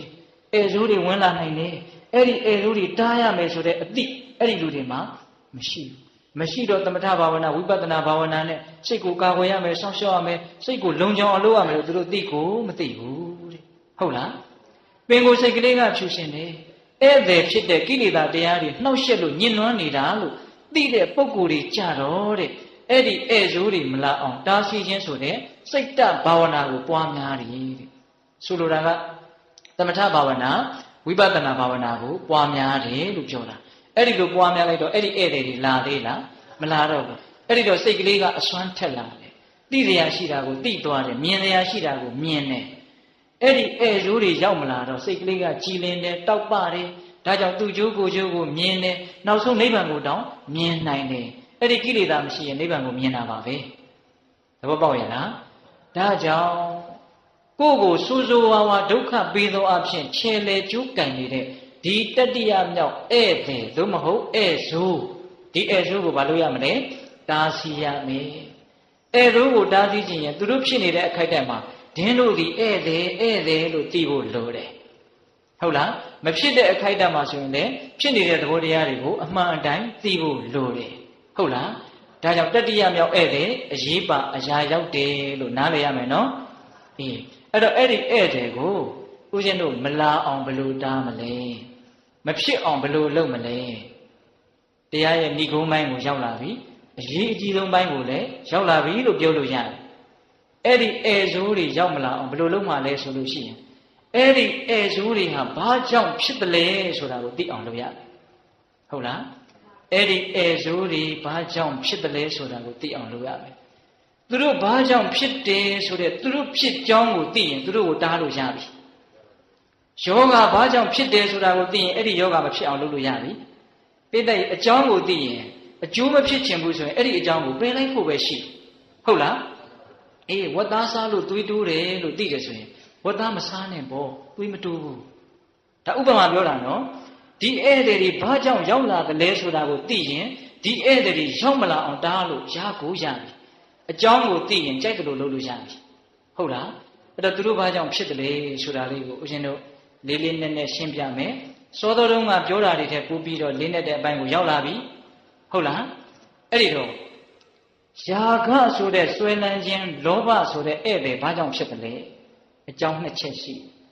နော်ယာဂဆိုတဲ့ဧည့်သည်ဘာကြောင့်ဖြစ်တယ်လဲဆိုတော့တင့်တယ်တယ်ဆိုတဲ့သူဘနမိတ်အာယုံရှိတယ်တစ်ဖက်မှာဟုတ်လားတင့်တယ်တယ်ဆိုတော့ဘာသူဘနမိတ်ဆိုတဲ့အာယုံရှိတယ်နောက်ကိုယ့်ရဲ့စိတ်ထဲကနှလုံးသွင်းမှားယွင်းခြင်းဆိုတဲ့အာယောနိသောမနတိကာရရှိတယ်အဲ့ဒီနှစ်ခုပေါင်းမိရင်ယာဂဆိုတဲ့ဆွဲလန်းခြင်းဧည့်ဆိုးရောက်လာတယ်တဲ့သဘောပေါက်တယ်နော်ကဲနောက်ဒေါသဆိုတဲ့ဧည့်ဆိုးဘယ်ပုံစံရောက်လာသလဲဆိုပဋိကနမိတ်မကျင်တဲ့ဖွယ်အာယုံထိခိုက်ဖွယ်အာယုံတစ်ဖက်မှာရှိနေတယ်ပြီးတော့မိမိရဲ့အတွင်းတန်တမှာအာယောနိသောမနတိကာရဆိုတဲ့နှလုံးသွင်းမှားယွင်းခြင်းရှိနေတယ်အဲ့ဒီပဋိကနမိတ်နဲ့အာယောနိသောမနတိကာရပေါင်းမိရင်ဒေါသဆိုတဲ့ဧည့်ဆိုးကိုယ့်ရဲ့စိတ်ပေါ်မှာဝင်ရောက်ပြီးတော့တဲခိုသွားပြီသဘောပေါက်လားအေးအဲ့တော့ဧည့်ဆိုးတွေဘာကြောင့်ဖြစ်တယ်လဲဆိုတာသိသွားပြီနော်တစ်ဖက်ကကောင်းမကောင်းအာယုံရှိတယ်တစ်ဖက်ကနှလုံးသွင်းမှားယွင်းမှုရှိတယ်အာယုံရဲ့နှလုံးသွင်းမှားယွင်းမှုရဲ့ဒီနှစ်ခုပေါင်းလိုက်တော့ယာဂသို့မဟုတ်ဒေါသဖြစ်တယ်သဘောပေါက်တယ်နော်အေးအဲ့ဒီတော့ပိဋကဦးဇင်းတို့တွေကဘာကိုစဉ်းစားရမလဲအာယုံဆိုတာကိုတားလို့ရမလားအာယုံကိုတားနိုင်ရင်လည်းလောဘဒေါသမဖြစ်ဘူးပေါ့သို့တော့အာယုံကဘယ်သွားပြီးတော့ရှောင်ပါလဲအာယုံကိုရှောင်တရားနေရမရှိပါဘူးတောထဲသွားနေလည်းပဲဩငါ့ကိုဘယ်တော့မှဘယ်သူကလှုပ်တာလို့အဲ့ဒီအတိတ်အာယုံကြီးကိုအကြောင်းပြုပြီးတော့ယာဂတွေဒေါသတွေကဖြစ်နိုင်သေးတာပဲအဲ့တော့အာယုံကိုရှောင်လို့မရဘူးအာယုံကတော့ယဟန္တာတွေလည်းတွေ့နေတာပဲနော်ဟုတ်လားဒါကြောင့်တင့်တယ်တဲ့အာယုံကိုယာဂမဖြစ်အောင်ရှောင်မယ်ဆိုလို့ရှောင်လို့မရဘူးတင့်တယ်တဲ့အာယုံကတွေ့မှာပဲဟုတ်လားဒေါသဖြစ်เสียအာယုံရှောင်လို့မရဘူးဗျလောကကြီးဖြစ်ချင်တိုင်းဖြစ်နေတာဟုတ်လားကိုယ်စိတ်တိုင်းကြမယူကမှဖန်တီးမပေးဘူးနော်သူဖြစ်ချင်ဖြစ်နေတာကိုယ်စိတ်တိုင်းမကြတဲ့အာယုံတွေကိုယ်ပတ်ဝန်းကျင်မှာရှိကိုရှိနေတယ်အဲ့တော့အာယုံကိုဖယ်လို့မရဘူးဘာကိုဖယ်မှာလဲဧည့်ဆိုးကိုမလာစေခြင်းဘူးဧည့်ဆိုးရဲ့အကြောင်းကိုဖြိုဖျက်တော့မယ်ဆိုရင်ဘာကိုဖယ်မှာလဲ အာယောနိသောမနတိကာရကိုဖယ်ရမှာပိဋကဘာကိုဖယ်ရမလဲအေးနှလုံးသွင်းမှားယွင်းမှုကိုဖယ်ရမှာမှန်မှန်ကန်ကန်သိမြင်တဲ့ဉာဏ်ပညာအစားထိုးရမှာဟုတ်လားအဲ့ဒီတော့တင့်တယ်တဲ့အာယုံပဲဖြစ်ဖြစ်ထိခိုက်ဖွယ်မကျင်မဲ့ဖွယ်အာယုံပဲဖြစ်ဖြစ်အဲ့ဒီအာယုံတွေဟာအခိုက်အတန့်မျှပဲမမြဲတဲ့သဘောပဲလို့မှန်မှန်ကန်ကန်နှလုံးသွင်းတတ်တဲ့ဉာဏ်ပညာရှိမယ်ဆိုရင်အဲဆိုးတွေဝင်နိုင်မှာမလားမဝင်နိုင်ဘူးဟုတ်လားဒါကြောင့်အဲဆိုးရောက်မလာသေးခြင်းဘူးဆိုရင်အဲဆိုးရဲ့အကြောင်းတရားနှစ်ခုဖြစ်တဲ့အာယုန်နဲ့အာယောနိသောမနတိကာရအာယုန်ကိုဖယ်ဖို့မကြိုးစားပါနဲ့ဟုတ်လားဘာကိုဖယ်ရမှာလဲနှလုံးသွင်းမှားယွင်းမှုကိုဖယ်ရမယ်ဟုတ်လားအဲ့တော့အာယုန်ကတော့ရှိနေမှာပဲနော်အေးတင့်တယ်တဲ့အာယုန်တွေရှိနေမယ်မကျင်တဲ့ဖွယ်အာယုန်တွေရှိနေမယ်ပေတတို့ကဒီနေရာမှာအစွန်းရအောင်လည်းမတွေးနဲ့အာယုံကိုမဖယ်နဲ့ဆိုလို့လည်းပဲဆိုကြပါစို့ကောင်းတဲ့အာယုံတွေကိုတမင်လိုက်ရှာပြီးတော့နေမယ်ဆိုရင်တော့ပိဋကကြီးຢာကတွေကဖြစ်မှာပေါ့ဗျာမကျင်တဲ့ဖွယ်အာယုံတွေကိုမကျင်တဲ့ဆရာဖြစ်အောင်တမင်လိုက်ပြီးတော့ဖန်တီးနေမယ်ဆိုရင်လည်းဒေါသတွေကပိုးဖြစ်မှာပေါ့ဟုတ်လားတက်နိုင်ကြတော့ဖယ်ရမှာပေါ့ဗျာမကျင်တဲ့တရားတွေဖြစ်တတ်တယ်ဆိုရင်အဲ့ဒါမျိုးမဖြစ်အောင်အလုတ်ကိစ္စတွေသိမ့်မများအောင်ကြိုးစားရမယ်အလုတ်ကိစ္စများရင်မပြေလေတာတွေများမယ်မပြေလေတာများရင်ဒေါသများမှာပဲသိကြလေနော်အလုတ်ကိစ္စများရင်မပြေလေတာများမယ်မပြေလေတာများရင်ဒေါသများမယ်အလုတ်ကိစ္စကတော့ဘာကြောင့်များရှားကျင်တာတွေများတာဘူးလောဘများရင်ဒေါသဖြစ်เสียအကြောင်းတွေများလာတယ်ဒေါသဖြစ်เสียအကြောင်းများရင်ဒေါသတွေများမှာပဲအဲ့တော့အာယုန်တွေကိုမဖယ်ရဘူးဆိုတော့အလွန်ကြီးလည်းမစင်သားနဲ့ဒါကြောင့်ဦးဇင်းတို့ရက်ွက်ထဲကိုသွားရင်ယဟန်တော်တွေဟာ4000ခန့်မြချအပ်သောမျက်လွှာရှိသည်ဖြစ်၍မတင့်နေတဲ့အာတင့်နေတဲ့အာယုန်မြင်မှာဆိုလို့ဟုတ်လားတင့်နေတဲ့အာယုန်ကြီးမြင်နေရင်ကိုကအာယုန်တွေတော့မနတိကာရဖြစ်သွားမယ်ဆိုရင်ຢာကဖြစ်တော့မယ်ဟုတ်လားအဲ့တော့အာယုန်ကိုတားလို့ရရင်ဘာလို့ရမလဲတားရမယ်ဟာကိုရိယာကားတွေထိုင်ကြည့်ပြီးတော့ຢာကမဖြစ်အောင်ငါတားမယ်ဆိုလို့ဖြစ်ပါမလားတချို့ကဒါတောင်ပြောသေးတယ်ကြည်တတ်တော့မကြည်တတ်တော့တဏှာကြည်တတ်တော့ဘာဝနာတဲ့ဘယ်လူကမြန်ကြည်တတ်တာလဲလို့ဥစဉ်ကမြင်ဘူးလိုက်ချင်တာတခါကြီးဒီမိုင်းများတကယ်ရှားရှားပါးပါးတော့ရှိမှာပေါ့ဗျာစားတဲ့ပေတဲ့လေတွေ့ဘူးပါလေတချင်းတန်တွေကြားပြီးတော့နှလုံးသွင်းကောင်းပြီးတော့ပြည့်စေကဗုဒ္ဓတွေပါလေဖြစ်တယ်ဆိုတာလေကြားဘူးပါတယ်တကဘာမှတယောက်တောင်ဖြစ်ပါမလားတော့မသိဘူးအဲ့တော့အာယုန်တွေကအရင်မကြည့်ဘူးတွေ့ချင်ရတွေ့သွားဆိုပြီးတော့အယံကာယောကြီးကောင်းတဲ့အာယုန်လည်းမရှောင်ဘူးမကောင်းတဲ့အာယုန်လည်းမရှောင်ဘူးဆိုရင်တော့လောဘတွေဒေါသတွေကဒင်းညမ်းပြီးဖြစ်နေအောင်ပါပဲအဲ့ဒီတော့ရှောင်မရတဲ့အာယုန်ကိုရှောင်ဖို့မကြိုးစားပါနဲ့ဘာဖြစ်လို့လဲရှောင်မှမရပါဘူးလို့ဆိုနေမှပဲဟုတ်ခုလားအေးအဲ့တော့ရှောင်မရတဲ့အာယုန်တွေနဲ့တွေ့လာပြီဆိုရင်ဘာဖြစ်ဖို့ကြိုးစားရမှာလဲအာယောနိသောမနတိကာရမဖြစ်အောင်ကြိုးစားရမယ်သမထဘာဝနာဝိပဿနာဘာဝနာပွားများတယ်ဆိုတာအဲ့ဒီအာယောနိသောမနတိကာရမဖြစ်အောင်ကြိုးစားနေတာတနည်းအားဖြင့်ဧဆိုးကိုတားမြစ်နေတာဟုတ်လားအဲ့ဒီဧည့်သည်တစ်ဖွဲ့ဖြစ်တဲ့ကိလေသာတရားတွေမရှိဘူးဆိုရင်စိတ်ကလေးဟာဖြူစင်မဲကြည်လင်မဲအကျိုးအကြောင်းတွေကိုစီလျော်စွာသိမြင်နားလည်လာမယ်ဟုတ်လားဒါကြောင့်ဦးဇင်းတို့တတိယဧည့်သည်ကပို့ပြီးတော့အရေးမကြီးဘူးလားအရေးကြီးတယ်ဒါဦးဇင်းတရားဟောတာတဏှာကြီးတောင်ခွဲသွားပြီဟုတ်လားပြောကောင်းကောင်းရှိတာနဲ့တွန်းပြီးတော့ပြောလိုက်တာတခါကြီးဒီမိုင်းများအေးအဲ့တော့ဦးဇင်းတို့ဧည့်သည်ဘယ်နှမျိုးပြောလိုက်တယ်3မျိုးပြောလိုက်တယ်နံပါတ်1လောကဇယက်ပေါ်မှာတတ္တဝါဧည့်သည်များသူသည်ပင်လည်းဧည့်သည်ငါသည်ပင်လည်းဧည့်သည်အခိုက်အတန့်သဘောမျှကြုံနှုံးဆုံနှုံးပြီးတော့ကွဲကွာသွားကြမှာစဉ်းစားပါသိမြင်ပါနားလည်ပါအဲ့ဒီအတိကိုလည်းပဲမေ့မဖြစ်ပါနဲ့ဘာဖြစ်လို့လဲအစွဲလဲပြီးတော့တန်ရောစဉ်ကြိုးတွေရော့ပြီးတော့တတ်တာခွင့်ရအောင်လို့ဟုတ်ရဲ့လားဒီအဲ့ဒါပထမဧည့်ရှင်နောက်ဒုတိယဧည့်သည်ကခန္ဓာဇယက်ပေါ်မှာဝေဒနာဧည့်သည်များအခိုက်အတန့်သဘောပါခံစားချက်တွေကိုပုံကြီးမချက်ပါနဲ့ဟုတ်လားခံစားချက်တွေရဲ့အကြောင်းကိုနားမလည်လို့ရှိရင်ဒုက္ခဝေဒနာကသွေးဆောင်ဖြားယောင်းချီတုပ်ပြီးတော့ဒုက္ခဝေဒနာကအသေးသက်ပါလိမ့်မယ်ဟုတ်လားဒါကြောင့်ဒုတိယမြောက်အရေးကြီးတာကခန္ဓာဇယက်ပေါ်မှာဝေဒနာဧည့်သည်များအဲ့ဒီဧည့်သည်နှမျိုးစီတားဆီးလို့မရပါဘူးသိမြင်နားလည်ရမယ်ဧည့်သည်အမျိုးအစားဖြစ်ပါတယ်သိရင်သိသလောက်အကျိုးရှိပါတယ်ဟုတ်လားဒီတတိယမြောက်ဧည့်သည်ကဘာလဲ စိတ်ဒီဟုသောဇယက်ပေါ်မှာကိလေသာဧည့်သည်များ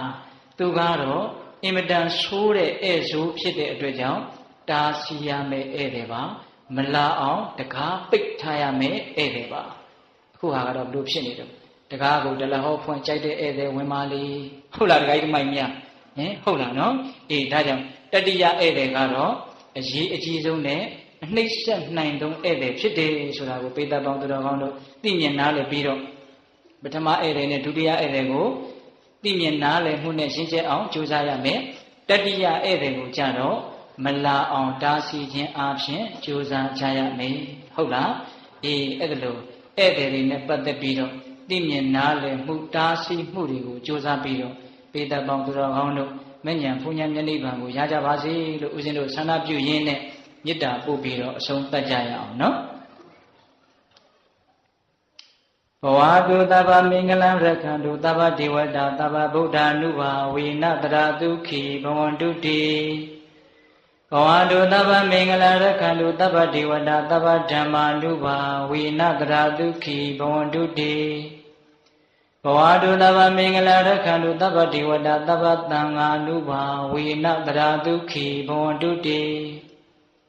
တေတုမာကသင်တရားနာပိသပေါင်းသူတော်ကောင်းတို့သာတာအလုံးသောတတ္တဝအနန္တတို့အားသဗ္ဗမင်္ဂလာလောကီလောကုတ္တရာကောင်းဆိုသမျှမင်္ဂလာဝါဝတိဘဝတုကောင်းစွာမသိဖြစ်တော်မူကြပါစေတည်းသဗ္ဗဒေဝတာမိမိတို့ခန္ဓာကိုယ်မှာစောင့်ကြနေကြကုန်သောနတ်မိမိတို့အိမ်မှာစောင့်ကြနေကြကုန်သောနတ်မိမိတို့သာသနာမိမိတို့ကဘာမှာစောင့်ကြနေကြကုန်သောနာမျက်နှာကောင်းနာပေါင်းတို့ဟာလည်းပဲရက္ခန္တုကောင်းစွာမသွေဆောင်လျှောက်တော်မူနိုင်ကြပါစေတည်းသဗ္ဗဗုဒ္ဓ ानु ဘာဝေနကင်္ဂဝါလူသေးစုမကပွင့်တော်မူကြတဲ့သုတတော်တာဘုရားရှင်ကိုယ်တော်မြတ်တို့ရဲ့တကုတေဇောအာနုဘောတော်တို့ကြောင့်၎င်းသဗ္ဗဓမ္မာ ानु ဘာဝေနမေလီတံဖူလီတံနိဗ္ဗာန်ပရိယတိဟုဆိုသောစေတံတော်တရားတော်မြတ်တို့ရဲ့တကုတေဇောအာနုဘောတော်တို့ကြောင့်၎င်းသဗ္ဗသံဃာ ानु ဘာဝေနမကထံ၄ယောက်ဖလထံ၄ယောက်ဆိုသောရှိရောက်သောရိယာတန်ခါရှင်မြတ်တို့နှင့်တကွာသီလကိုသမာဓိကိုပညာကိုတို့နှင့်ပြည့်စုံတော်မူကြတဲ့သမုဒိတန်ခါရှင်ကောင်းရှင်မြတ်ပေါင်းတို့ရဲ့တကုတေဇောအာနုဘောတော်တို့ကြောင့်၎င်းတရားနေရောညပါဘေခမဆိုင်ချိန်ရှိတိုင်းဒုက္ခိကိုစိတ်နှပြချမ်းမာချမ်းသာခြင်းရှိကြကုန်သည်ဘဝတုကောင်းစွာမသိဖြစ်တော်မူကြပါစေတည်း